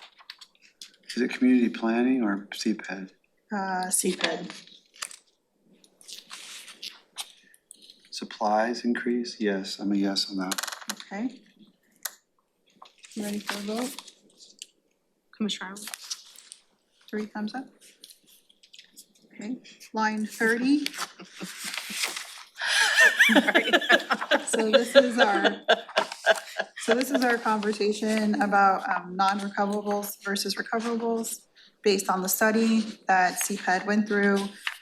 Consultant determined that $1.4 million about in the land use and permitting fund is non-recoverable. So CPED is requesting that for 24 and 25 and ongoing, that 1.4 in general fund be budgeted for transfer into land use and permitting.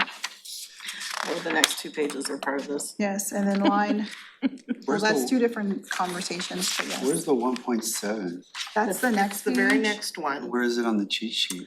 I may have messed that up when I was putting it together because of the revenue line and the expenditure line for the 1.7 zeroed each other out.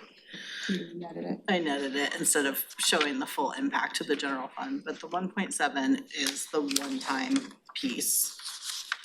Yes, and that's on the next page, on page 12. That's the one where we're really, so isn't, I mean, we can sit here and wring our hands about this, but we've talked about this a million times, so isn't the plan to go ahead and approve the 1.4 because the study showed that's the real true cost? But then the debate is whether we wanna do another 1.7 or something less, because they'd asked for 6 months reserve and we think we can Yes. make Yes. 3. Okay, let's just Yeah. get to that, cause I'm really tired of this issue. And then, in the meantime, I'll try and pull up that financial Nothing's gonna plan. change, it is what it is. See if I can- And is this figured into your graph that you've been So popping I'm up on about the to screen? bring the graph up now. And that's some per Yeah, must that's, do. then that's gonna make me weak, I think, when you punch Yeah, this I one think it in. will. That's what I'm worried about. But no, it was already in the must-dos, wasn't It it? was built in the must-dos. It was built into the must-dos. So I had set must dues at about $3 million, and we're already above that. Are we really? Uh-huh. And I'm. Well, we need to go through that must-dos list again. So we're saving money on this one. This. We're saving. They're making money.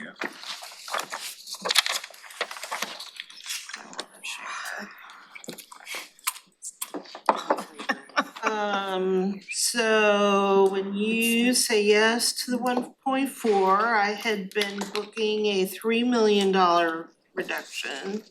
I'll increase that to 4 million. Brings us back to this.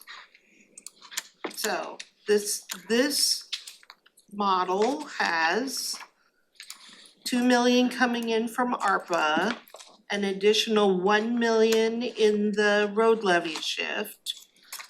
The things that you've said yes to so far in general fund, including the 1.4 million for CPED and a $4 million cut. So Let's do another $1 million shift from, if we look at an additional million in road shift,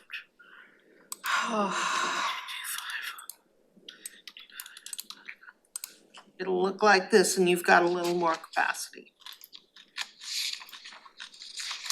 and a 3 million or 4 million? This is a $4 million cut.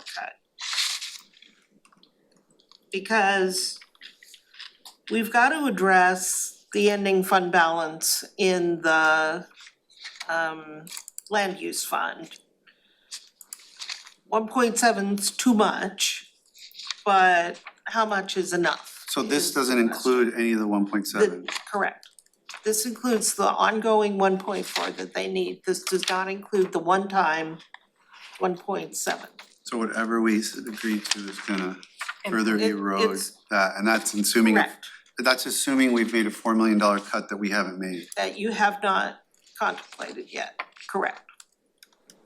And increase the road levy shift by $2 million Instead of instead one. of one.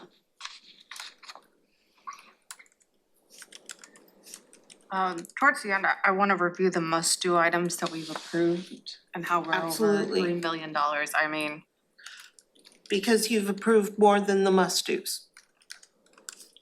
and I think we need to go back and look at those, and Yep, we might have to be making hard decisions on. What could we do? Could we do, and I, not that I wanna do it, but we could easily shift $10 million. It'd be legal. It's there, the capacity's there. I'd have I'm not saying, it's good- I'm not saying that's where I'm going, but I'm just saying it's there. You might be able to shift that much. I don't think that you'd reach the caps. We'd have to ensure that there was no impact on the junior taxing districts, but I think we're so far below our cap that there wouldn't be. And then the question is, you know, how much money is really sitting in the road fund? I think the road levy is down to 19 million. That sounds about right. Yeah, so, you know, could do that once. Well, I'm not saying do it, No. I'm just, but we're It's- kinda stuck on 2. Well, it doesn't mean we couldn't do 4 and survive, you know, but. However, whatever number that ends up landing at, we'll end up needing to go back and sort of recap crafting the whole program, looking forward in terms of our capital facilities plan to make sure that what we're not going to be able to do in the near term. I don't know if you've heard my argument, Rob, on that, but No. the price of oil today versus what it was 2 years ago. Mm-hmm. 2 years ago, we could have done twice as much lane work, whatever that entails, regrinding, resurfacing, you know, whatever it is, than Yeah. what we would get with that same dollar today. So I'm saying, let's not buy a Rolls Royce today, let's just get by with a Chevrolet. And in a couple years, that price is gonna come down, or we're all gonna be in ashes anyway, so. I don't think the county has ever been in a capacity to buy a Rolls Royce. I think we have a Chevy now and we're gonna be Gonna going get down to a bike. is Scooter. basically a Gonna scooter. get a bicycle. Well, an e-bike is better than a Yugo. It just does delay, it postpones what needs to be done until we can get a better bang for our buck. That's why I'm hanging around there. I have the land use fund plan if we wanna look at that. I do, I would like to look at that. And is the one that you're gonna bring up the one where they assumed both the 1.4 and the 1.7? Yes. So, And it's the Excel solution. So that's, You wanna take a break? I that's, need Okay, let's go ahead and take a 5-minute break. yeah. 2 hours.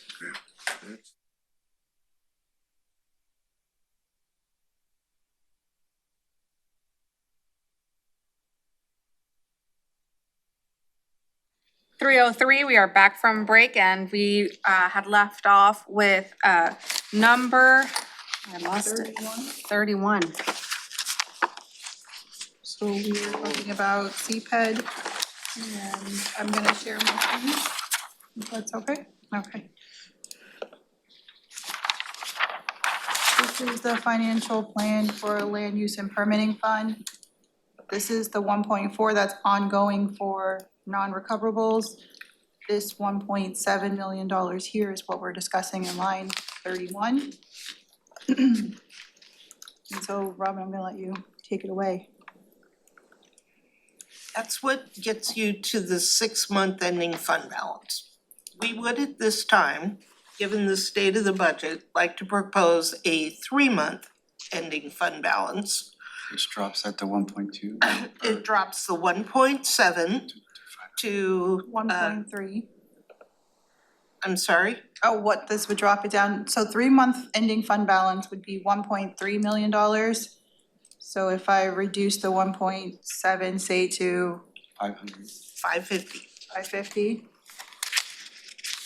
that gets us to 1.38, and the 3-month fund balance is 312. And even given conservative estimates in revenue growth, that's a sustainable 3-month fund balance, given fees at their current levels, no increase in fees, and fully paying the non-fee chargeable portion. So if you do that in the graph now, I'm gonna share.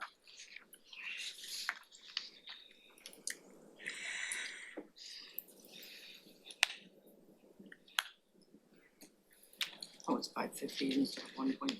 Here's the graph.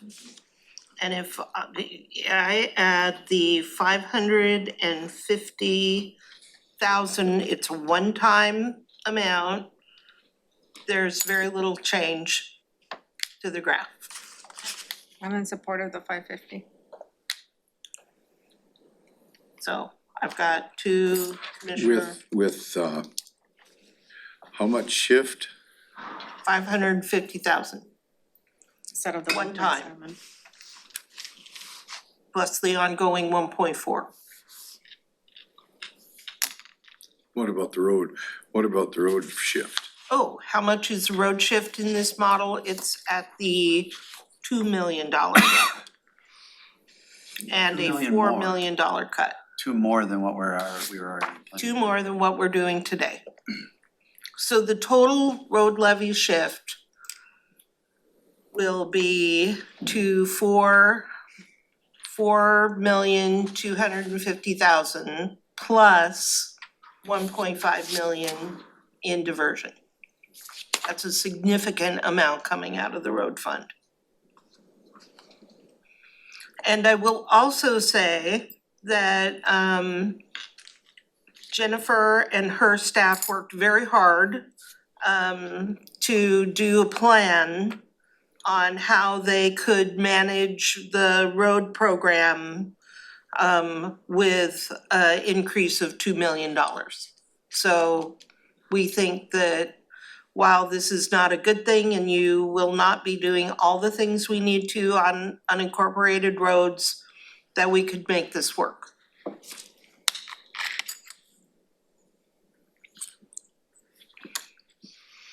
But how much more must do you have to add on there? I Still haven't been, a you fair know, amount. I think that we've hit all the big Cause things. we're well over the 3 or whatever it was that, Yeah, we're over the 3 because you haven't only been adding must-dos. But we've got my must-dos kind of whittled down. I'm gonna look, I'm sorry. Yeah, I think I it's don't have another my million and a must-do half list or in something. front of me.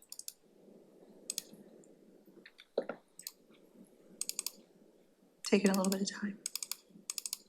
So far, you've added policy level adds of 4.4 million in '24, and revenue goes with that of 2 million. So you've added a 2.4 million impact to the general fund. So the list of must-dos, I have it here if you want me to share what we had before, or I can speak to them. Well, just let us look at it real quick. It wasn't that long. I gotta stop sharing so she You can. can see if there's anything that we haven't addressed already. So this was the list of must-dos. It was the 2 positions, You said no to that. the food, You We said no, partial, you said yes to a portion of that, 300,000, I think. that's what you said. I still think it could be a little lower, but I think I that's what put we in agreed. 300. Yes, the shift to 50, we said, in the first year, and No, that's down 500. to We've got that cut in half. This was decreased to 200,000. 150, I think. Cut that in half, or yeah, 150, so Yeah. significantly less. You said no to the, We're coming back to those. okay, and then this is what we're discussing right now. That is now the 1.4 plus 550, so instead of 3.1 in the first year, it's 2 point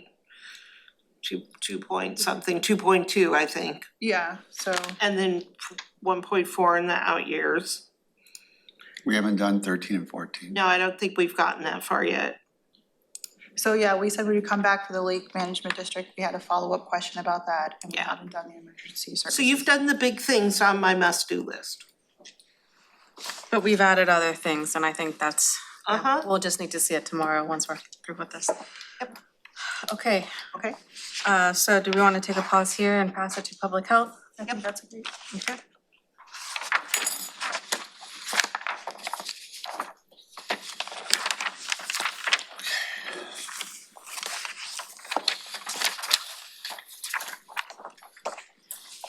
thank you. Because we're not done yet. Oh, okay, thank you.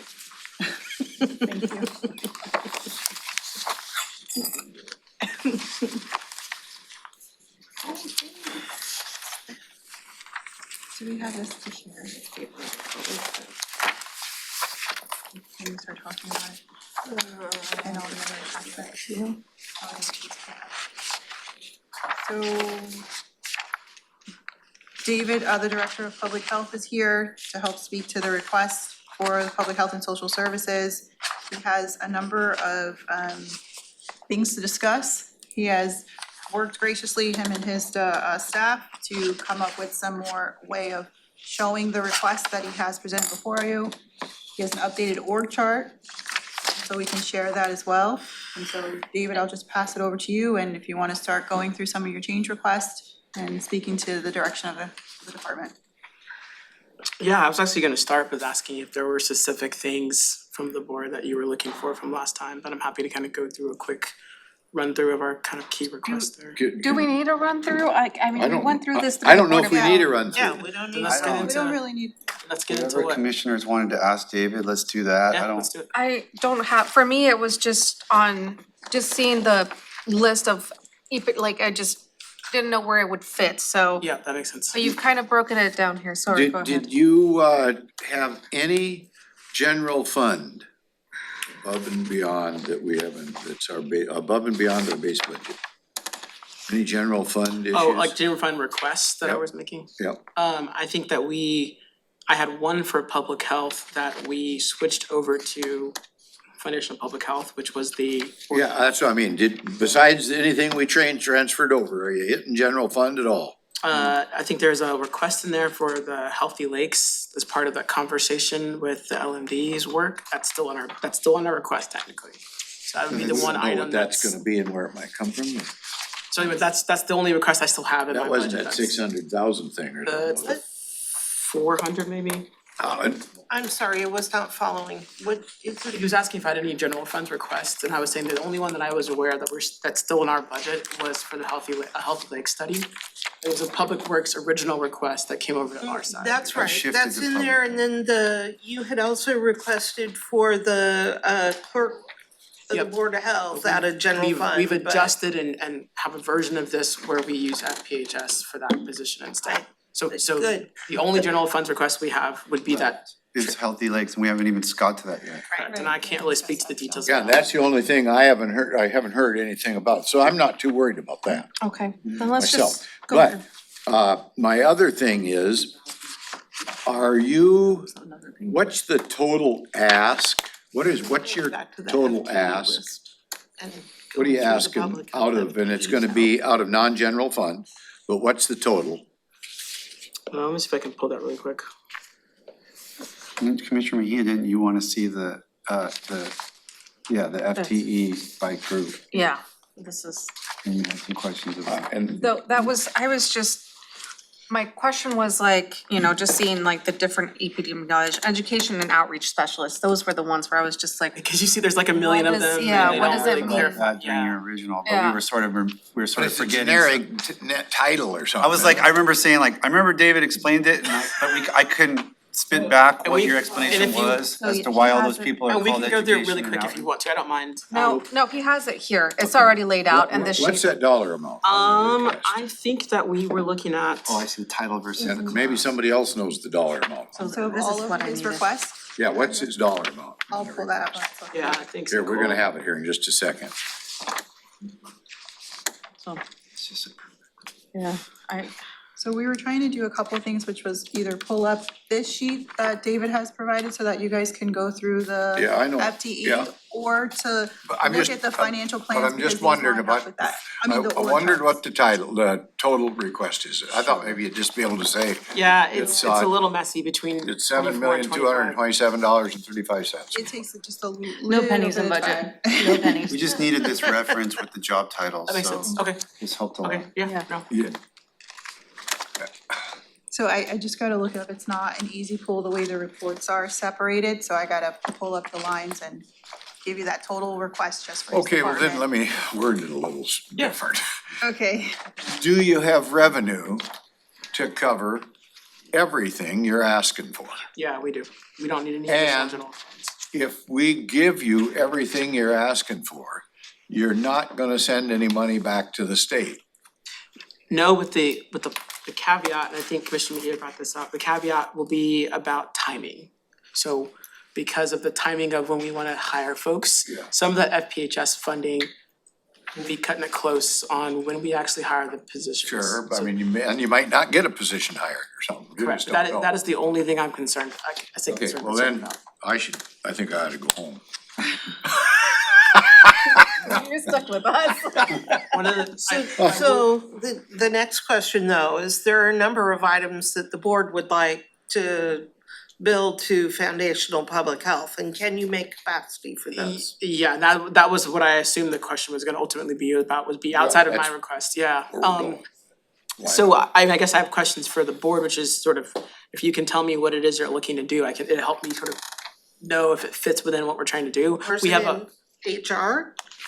so with those, with HR, can you guys tell me what it is that you're looking to do with that? Is that a temporary Well, it's- position? People for you. It's the assistance and support that your staff requires every time, well, every time there's there's a request for HR, right? Just having an allocated person, that way, especially with all these positions being requested, the impact on HR is gonna be greatly, You might be one of the biggest users of HR services, given the new positions and the recruitment efforts. So if we gave HR one of the positions they said they needed, and we could Bill show and that Dee. there's enough public health related work, Got it, okay. can we then fund it through there so that we give HR a little bit of help, but meet your needs?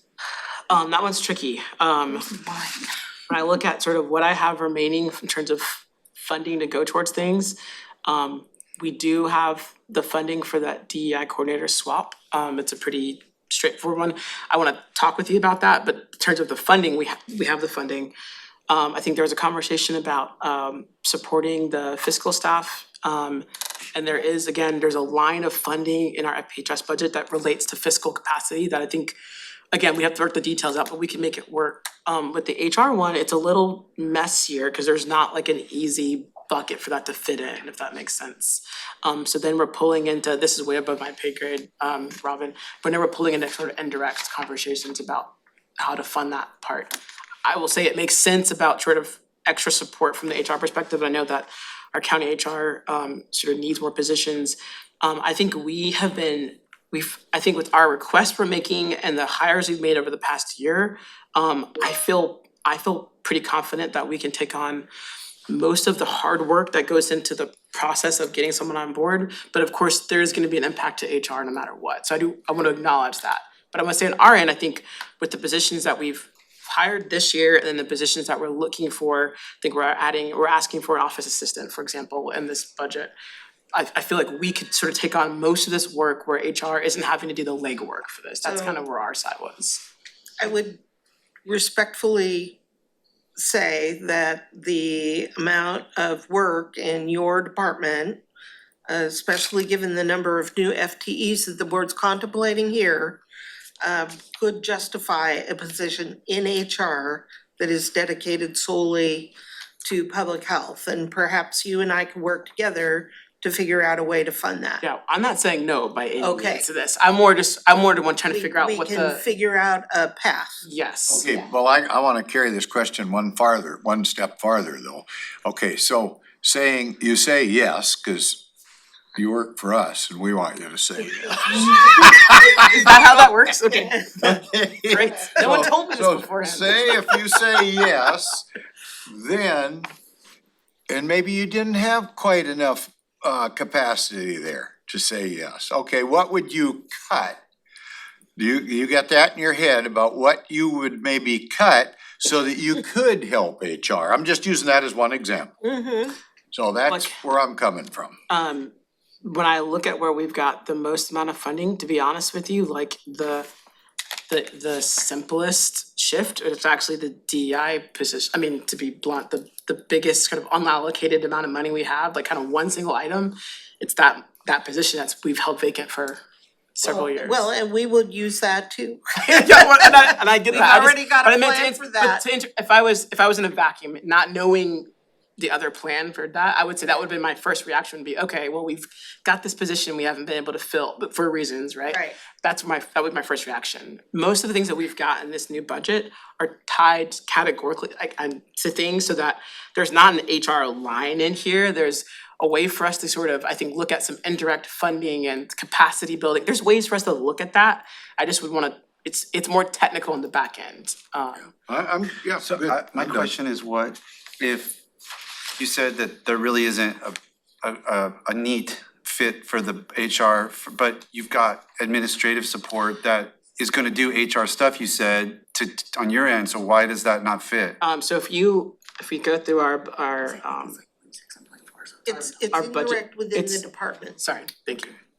It's in our indirect cost, it's not associated with So these. there's indirect countywide, and then within each department, there's a cost allocation structure for their overhead. And that's, if you think about public health and social services as a mini county, it's got many functions and many funds. Their admin layer is allocated to all those funds. And it works the same way in Public Works and in CPED, because there's multiple funds within the department. So there's layers of this stuff, and This is where like looking at a where two the mirrors, HR it just- support is in the department is where that HR piece would fit. Two mirrors make infinity, Rob. Okay, I know I'm sure this is a bad idea, but I'm just gonna throw it out there. Cause I feel like, and I know it's not the cleanest structure, but I feel like with IT, we've had at least examples where there's been a HR person embedded in yours, but really they kind of report Yes. to Maria. Yeah. Even though they're in your shop and Yeah, maybe we have paid an, we have under an your IT staff. accounting system or Yeah. whatever. So is that something that can happen? Yes. The key, I'm gonna go back again to two things really quickly. One was, you asked about where we had space, if it's all categorical. And Robin explained the indirect, which I know is complicated, but that is the answer for things like office assistants and administrative work. The other place would be that, task one you guys heard about for years, that open category. And like I said, we've allocated most of that, but there was some space left over with things like the DI position. That's where I was saying, if we need to pull something, that would be that, but that's not here or Wasn't there. that medical assistant into that task one? The The one that I kind of threw? It is, and what we did, after talking with you all earlier this year, I guess, the request there was to shift that over into a nurse supervisor, which is a way bigger need for us. It's something that we've been looking for years for our communicable disease department. And so that's what that request turned into, is Is it that. filled? No, because we needed Then the. can we change that one back into something, right? We're having several communicable disease buckets right now and specific buckets towards that.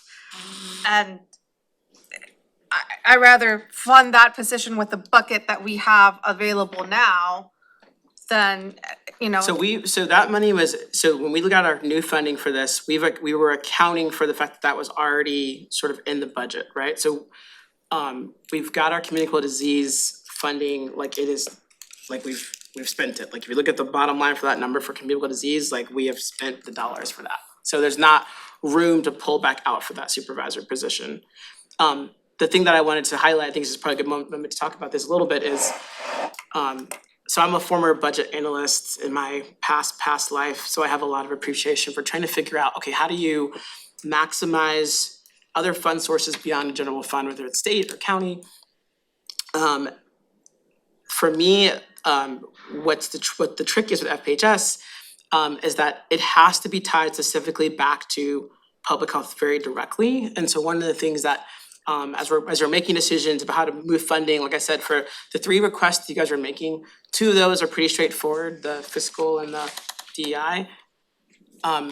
We still would wanna make sure that if you move forward the decision, we have to figure out whether it's some kind of MOU or something, like, I need to go back to the state to show that that funding is still tied in some way, shape, or form to public health. And same with the HR position ultimately too, we'd have to figure out that, but the point is freeing up FPHS money on this end still has to go back to another FPHS function, if that makes sense. So if you decide you don't wanna fund, I'm making this up, the DEI coordinator, it needs to go back in go back in the pot of stuff. So if you don't wanna do this, the CHN supervisor, which I think is still a really key need for us as a department, that's a decision you can make. That money still has to go back to something related to FPHS.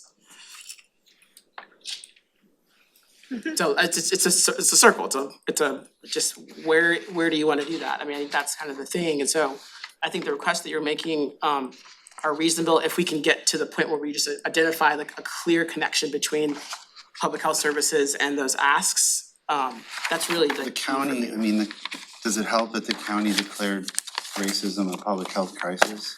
No, and part of that is because I think the state and the committee, anticipated that this was gonna be an issue at some point where counties would go into fiscal stress, and this would be the first place to look. So the thing was, like, they wanna connect it right back to what is a public health service happening, right? Like, and that's still pretty open, and I think that's why the DEI coordinator position is a good concept. It's just, we have to still show the state at the end of the day in the committee, oh, so the money got moved here, but that position, that work, still has a pretty direct public health tie. That's really the key there. So for the DEI position, what we're contemplating is billing at least a part of the county's DEI position to the public health funding.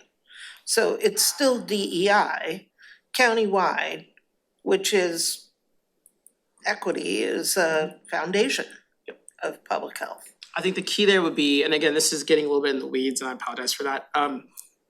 We'd still need to show something or have some kind of ongoing sort of conversation that shows there's a connection between that position's work, a direct connection between sort of our department and that position's work. Doesn't mean they have to be in our department, but there has to be something that's like a deliverable that I can say at the end of the year, okay, we did this kind of work and there is a public health component here. Absolutely. So I think that's the key there. It's still flexible, but we have to show that direct link.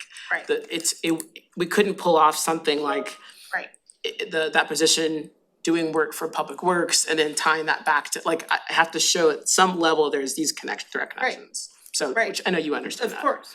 And the same with the budget analyst, clearly tracking their time to the time because cost allocation based on timesheets, woohoo. And if the HR person were embedded, as Commissioner Mensah has suggested, that means they'd be working only with your department. Yep. So. Yeah, so that's why, Commissioner Edwards, I don't have heartburn about those kind of things.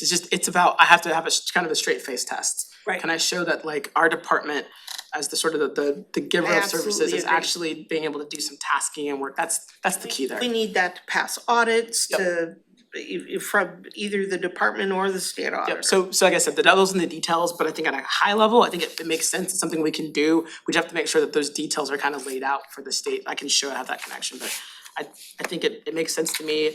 We have room for it, and one of the things that I'm kind of smiling about is once we make those changes, we are down to $373 remaining on FPHS. We'll figure out a way to go. Yeah, we can, that, no problem. So- How about defibrillators? Can you pay for that?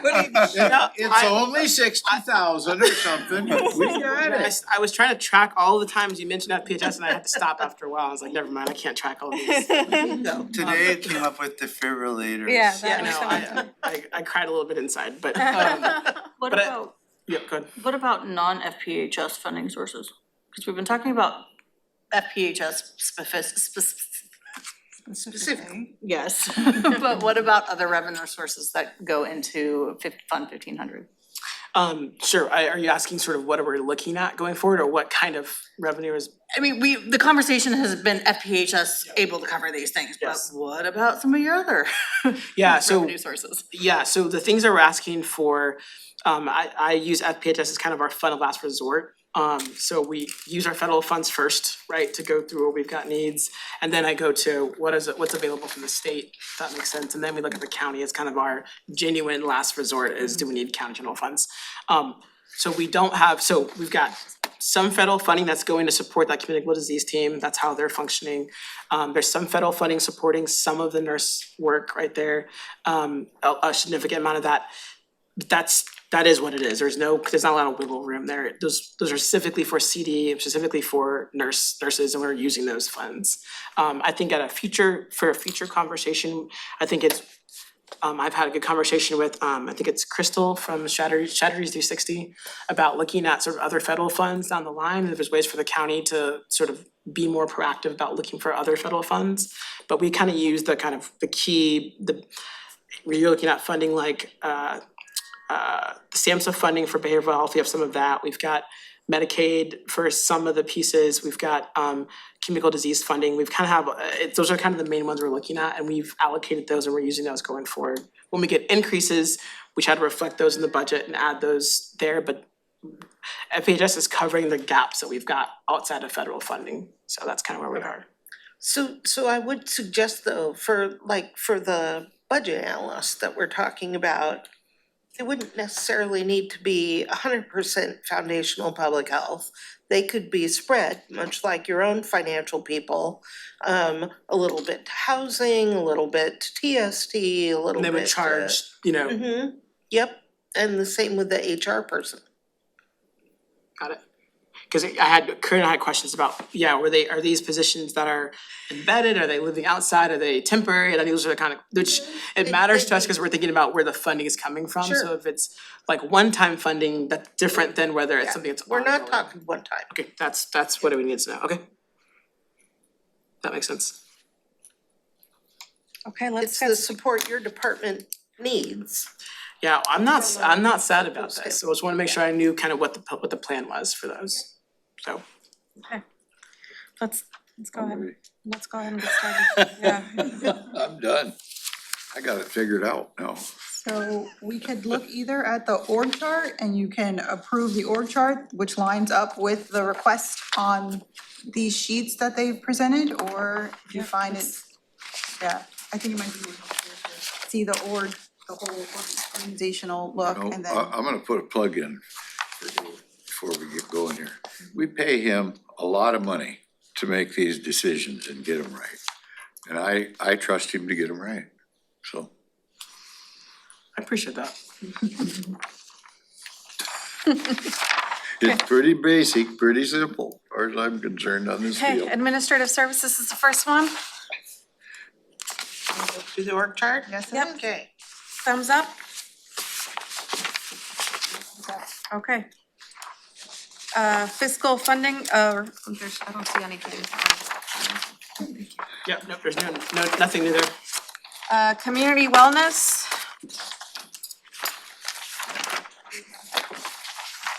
Okay. Environmental health.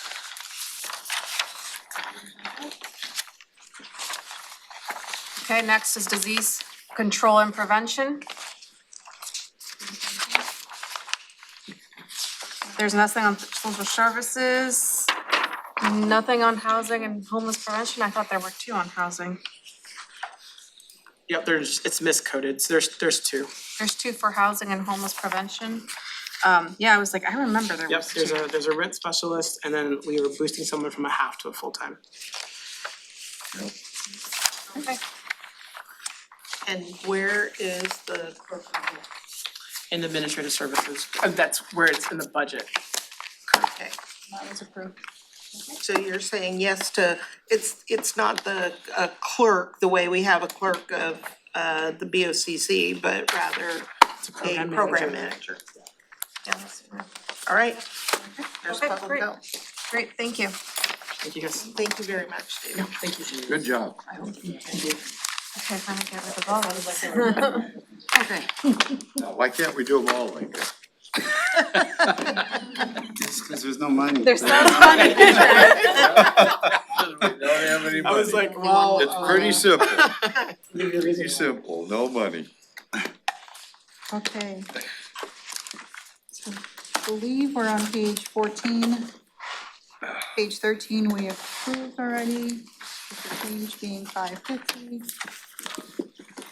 So Medic we're, one. yep, Medic 1, line 33. This one was approved by the Medic One board, yeah? Okay, so it's a thumbs up. All right, so Where's medic one? Page 14. Oh. emergency services, Equipment? yes.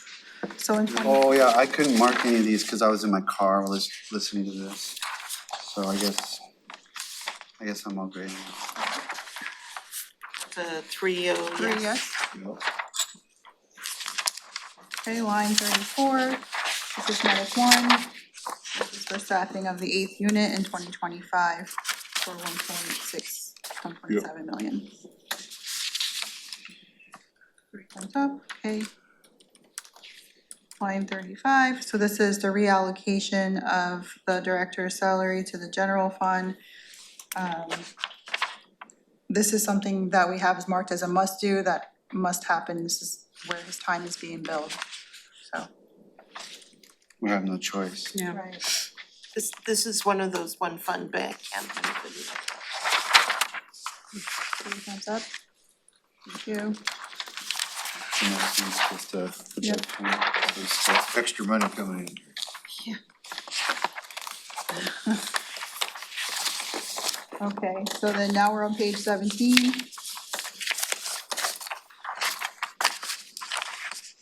This is for operational costs out of the Emergency Management Council Fund, 1140, so 147,000 in the first year and 44,000 in the second year. This is equipment, right? Like Yes. they're gonna buy another trailer or fix up their trailer. Right, they have it marked here in 24, it's about 12,000 in communications, 7,000 in professional services. This is for stuff to deliver to trailers. This is $15,000 in trailer modifications, 12,000 in trailer rentals, so they have a list here of equipment. And they don't. And this one actually generates Revenue. income when it goes out and is deployed. Right, that's what I was just about to say, so thank you. Yeah, it's not shown here, but the trailers generate revenue. Thumbs up? Yep. Yes, yes. So line 38, we're going into Public Works and we already had those approvals. Can we So, skip these then? yeah, so I'm I already gonna, dealt with Abernathy. Changing my vote, but I won't. So Still we- be outvoted. so We've dealt with all of of the Public Works we have ones them. already? You were thinking more about that? When we went through their sheet that they And the gave us solid yesterday. waste too. Okay, Oh, the one. so that takes us all the way. to page 27. Wow. We have to look at this, oh no, that's for the, no, thing about the. That's the oil thing. that So we there had. is there is the one item about the 4 FTEs for the asset program.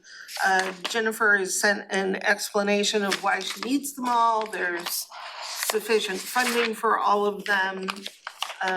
You were convinced, probably? I'm here's what I'm gonna say about it. I understand why 4 would be beneficial, but I think that since we don't have an asset management program today, if the board were to approve 2 now and it build up a little slower, that would be And too late. good, but she's got enough money to pay for them all. And part of it was your perception of whatever it Part says of we it had is so the many fact that you'd FTEs. already said yes to 12 FTEs for Public Works at a time. And you just said yes to a whole lot more than 12 for Public Health. Yep. But at that time, you have been and will continue to say no to offices and departments who have presented you with very few requests for essential needs, and you must tell them no. So do you really wanna say yes to absolutely everything that the departments are asking for? You just did with Public Health. But the state's telling us to basically spend that money. The state is telling us that we have to use the money that way. Or send it back, and that's double bill. No, well, yes, that's Yeah, with ridiculous. foundational. Public- But that's the, It that's is the a little argument I was different. making about Public Works, is it's not like, Public Health is here. Right. The state said, here's a bunch of money and you must spend it on these, and they told us exactly what to do. Public Works is here. Up Here's to a, us. here's a source of money, it's not general fund, but it's for the long-term maintenance of our roads. Right. And infrastructure and capital, all that, and that's why I was asking those questions of like, wait a minute, we're always worried about the roads and trying to reduce the shift and everything, but then there was this Right. flush of just requests for new FTEs and programs and Right. and new, so that's a different set of discretionary decisions, in my opinion, Yes. versus the general fund, which we just can't do anything because we don't have any money. Is there any decision points Yeah. in the books that we need to review then? That you're not comfortable with the decisions we made yesterday? I mean, well, I wanna hear what Rob has to say. He's, Thanks. I think that they're great questions, and the proposal before the board right now does in fact phase in the positions, but when we're talking about asset management, we're not just talking about the road system, but roads, bridges, culverts, it's also solid waste. It's every utility that has a huge amount of infrastructure.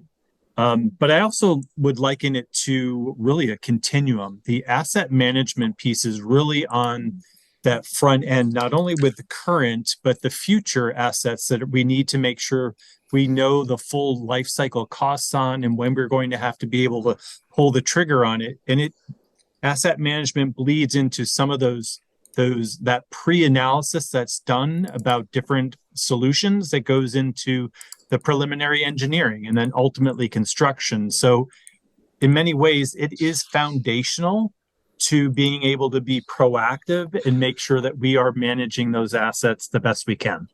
That's my 2 cents. Right. So we're currently getting it done without an asset management program. It would be extremely beneficial to have one. The same is true in central services. We're teeing up a asset management program with no new FTEs. But We funded, Jennifer's got the funds to pay for it. and we funded something though related to the central services Uh, program. for a one-time cost for a contract for, central services, no new FTEs. We're requesting a new FTE for the number of square feet we have to manage. But, so if you wanna approve 4, there are the funds available to do it. Are we talking about your No, we're operation or talking shop? about public Jennifer, works. what Jennifer Jennifer's. gave you justification Jennifer for. has, yep, she No, sent me emails. The only reason Rob has articulated it well. But no, the only reason I kinda like your original plan of 2 of those 4 now and 2 a little later. Get the program going, up and running, head down the road, and then add a couple more, so we're not adding them all right now. That is my That, suggestion. that's where I'm at. Okay, yeah. Okay, And then do you wanna discuss the Abernathy one? I'm gonna let it go. I mean, If you're not, I mean, we can have I wasn't 100% sold on it, right? Like, so if it's something that we wanna have a discussion about, like, let's move on. no? Okay, we're gonna see more of that in about February out on on 26th. 26. I can tell you that's but how that works. Been around here a long time, and those new developments are driving something. Okay, so page 27? Yes, page 27, community planning. Okay, not CPED, but community planning. According to you. Right, That's right. correct. Even though. So they're asking for $150,000 in professional services to help with the comp plan, the comprehensive plan update. This says it's for docket items.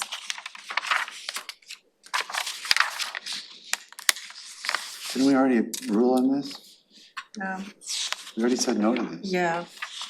I think we said no to all these. Did we say no to Well, that? they had a request in Department 27, which was the 700,000 for our comp plan, plus the 210, that was for the additional items. This is for some of the docket items, Oh, that are. I see. Yeah, this yeah. is different. This isn't about the comp plan. This is just a budget for going out to get consultant work, to get to advance docket items. Right.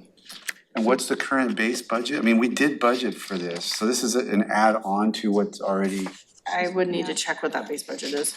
She's gonna look it up but for I'm you. right about that, right? Yeah. There's something in there and this is an add. This would be an additional. It's not like this is a brand new thing that we've never budgeted. No, this is to be able to move the docket. Yeah, I'm We can't voting no. afford it. We can't afford it, we have no money for it. I'm good with that. Can't afford it. Good. Lottery one. So if that, I mean, we probably will need to come back and as we go into the docketing process to really have a conversation about what we can actually accomplish. Yeah. With that decision. Yep. What's the base amount? Do you know, Rob? I'm We getting. have What the budgeted for this in the past. I'm sorry, can you say that again? We, about 2 or 3 years ago, there was no budget for this, and we added a budgetary, I don't know if it was 50,000 or 75. Yes. I'm interpreting this as an additional Yes, add to what we already budgeted, which was new a couple of years ago. right.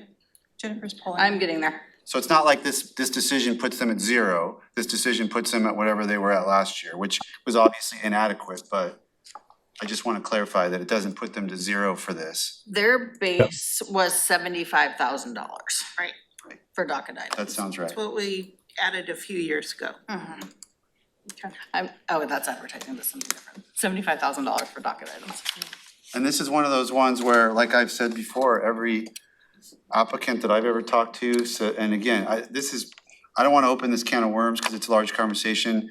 Every applicant I've ever talked to says, charge us for this, we'll pay for it, we'll do it, but then I don't understand the policy, like, I don't wanna be willy-nilly about it, you can't just charge people randomly, and the next person you don't charge them, like, so it's never been really clear to me who gets charged and when they get charged and why they get charged, but I think there's a possibility of developing a policy that would allow some of this work to be funded by the applicant. Yeah, that would be something to review, but as I understand it, really in terms of the docketed items, it's less about a permit generated or application generated item. This is more on the planning side, therefore it falls into that non-recoverable bucket and will boil down to sort of internal staff capacity as well as we all know we talked about sort of asphalted, et cetera, earlier, just the cost of being able to secure those professional services has continued to escalate as well. Okay, so if we move on? Yep. Okay, line 57 here is also for community planning. This is for the hazard mitigation plan. They're asking for $75,000 to update the plan. Robin, is this a must-do, this plan update, the flood hazard? I did not consider this a must-do. No. I wrote yes, under stormwater.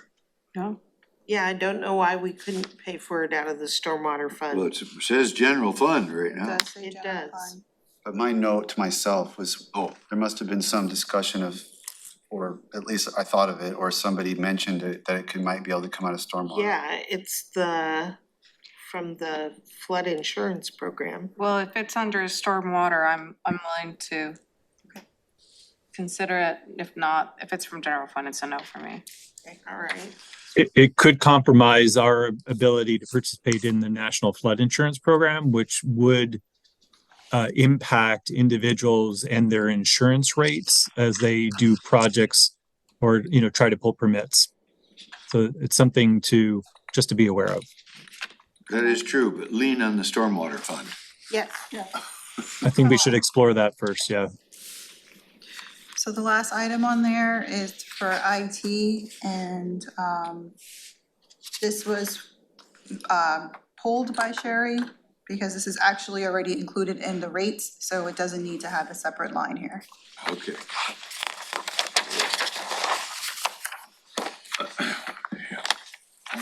We're almost there, page 28 to 29. Line 59, this is public. Already did this one, didn't we? Yeah, Yeah, we talked about this yesterday with Public Works. okay, so then those are 59 through 61, so we're on 62. This is public health through the opioid settlement fund. This is a placeholder.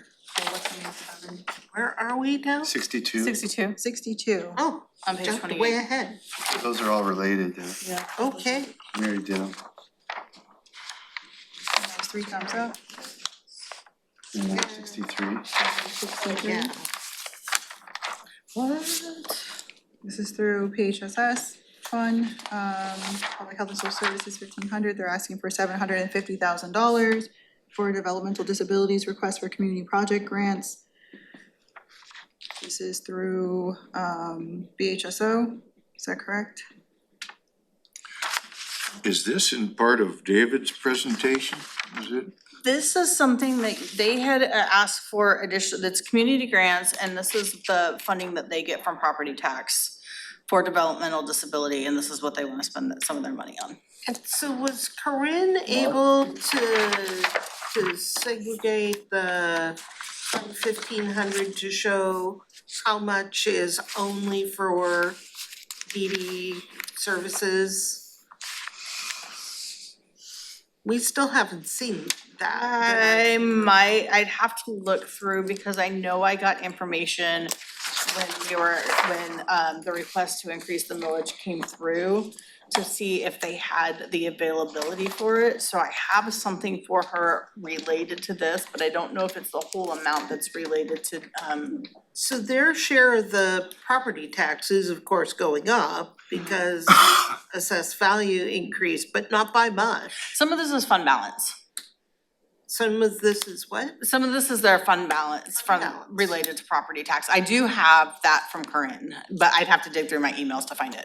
Okay, so I would recommend you say yes to this as long as we can verify that there's funds available specifically for this purpose. Are you No saying, general fund. are you saying yes to 59? I'm saying yes to 63, aren't we? To talking about 63? 63, Now we're on line 63. next page. No, okay. Right, and that's providing the budget or the authorization to be able to move forward, which also includes a portion of it being from the Mason County millage as well. Right. So it's not just Thurston County property tax. Right, but they're showing no revenue. Hmm, 59 through 61, we made a decision on that one yesterday. gotcha. That's why. 59, Oh, yeah, we made a yeah, decision on that one. It definitely should reflect revenue, but I don't have an answer for that. That's what I'm saying, as long as we can verify there's money for this purpose, then just I say think yes. this was what Mark was talking about. This is Yes. something that Mark was talking about. They yes. came to you in So- August on this. So I've got 2 thumbs up, can I get a third? Yep, great. Yahoo! It's 4 o'clock. It's 4 o'clock. We have follow-up information to do and then the work through reductions. I would suggest we save that for, Tomorrow, yeah, and then revisit the things that we said we'd come back to. We're having a working lunch tomorrow.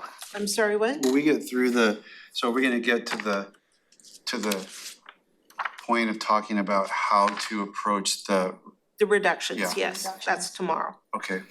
Yep. You and I have a meeting and I'll share an Yes, we idea. do. Cool.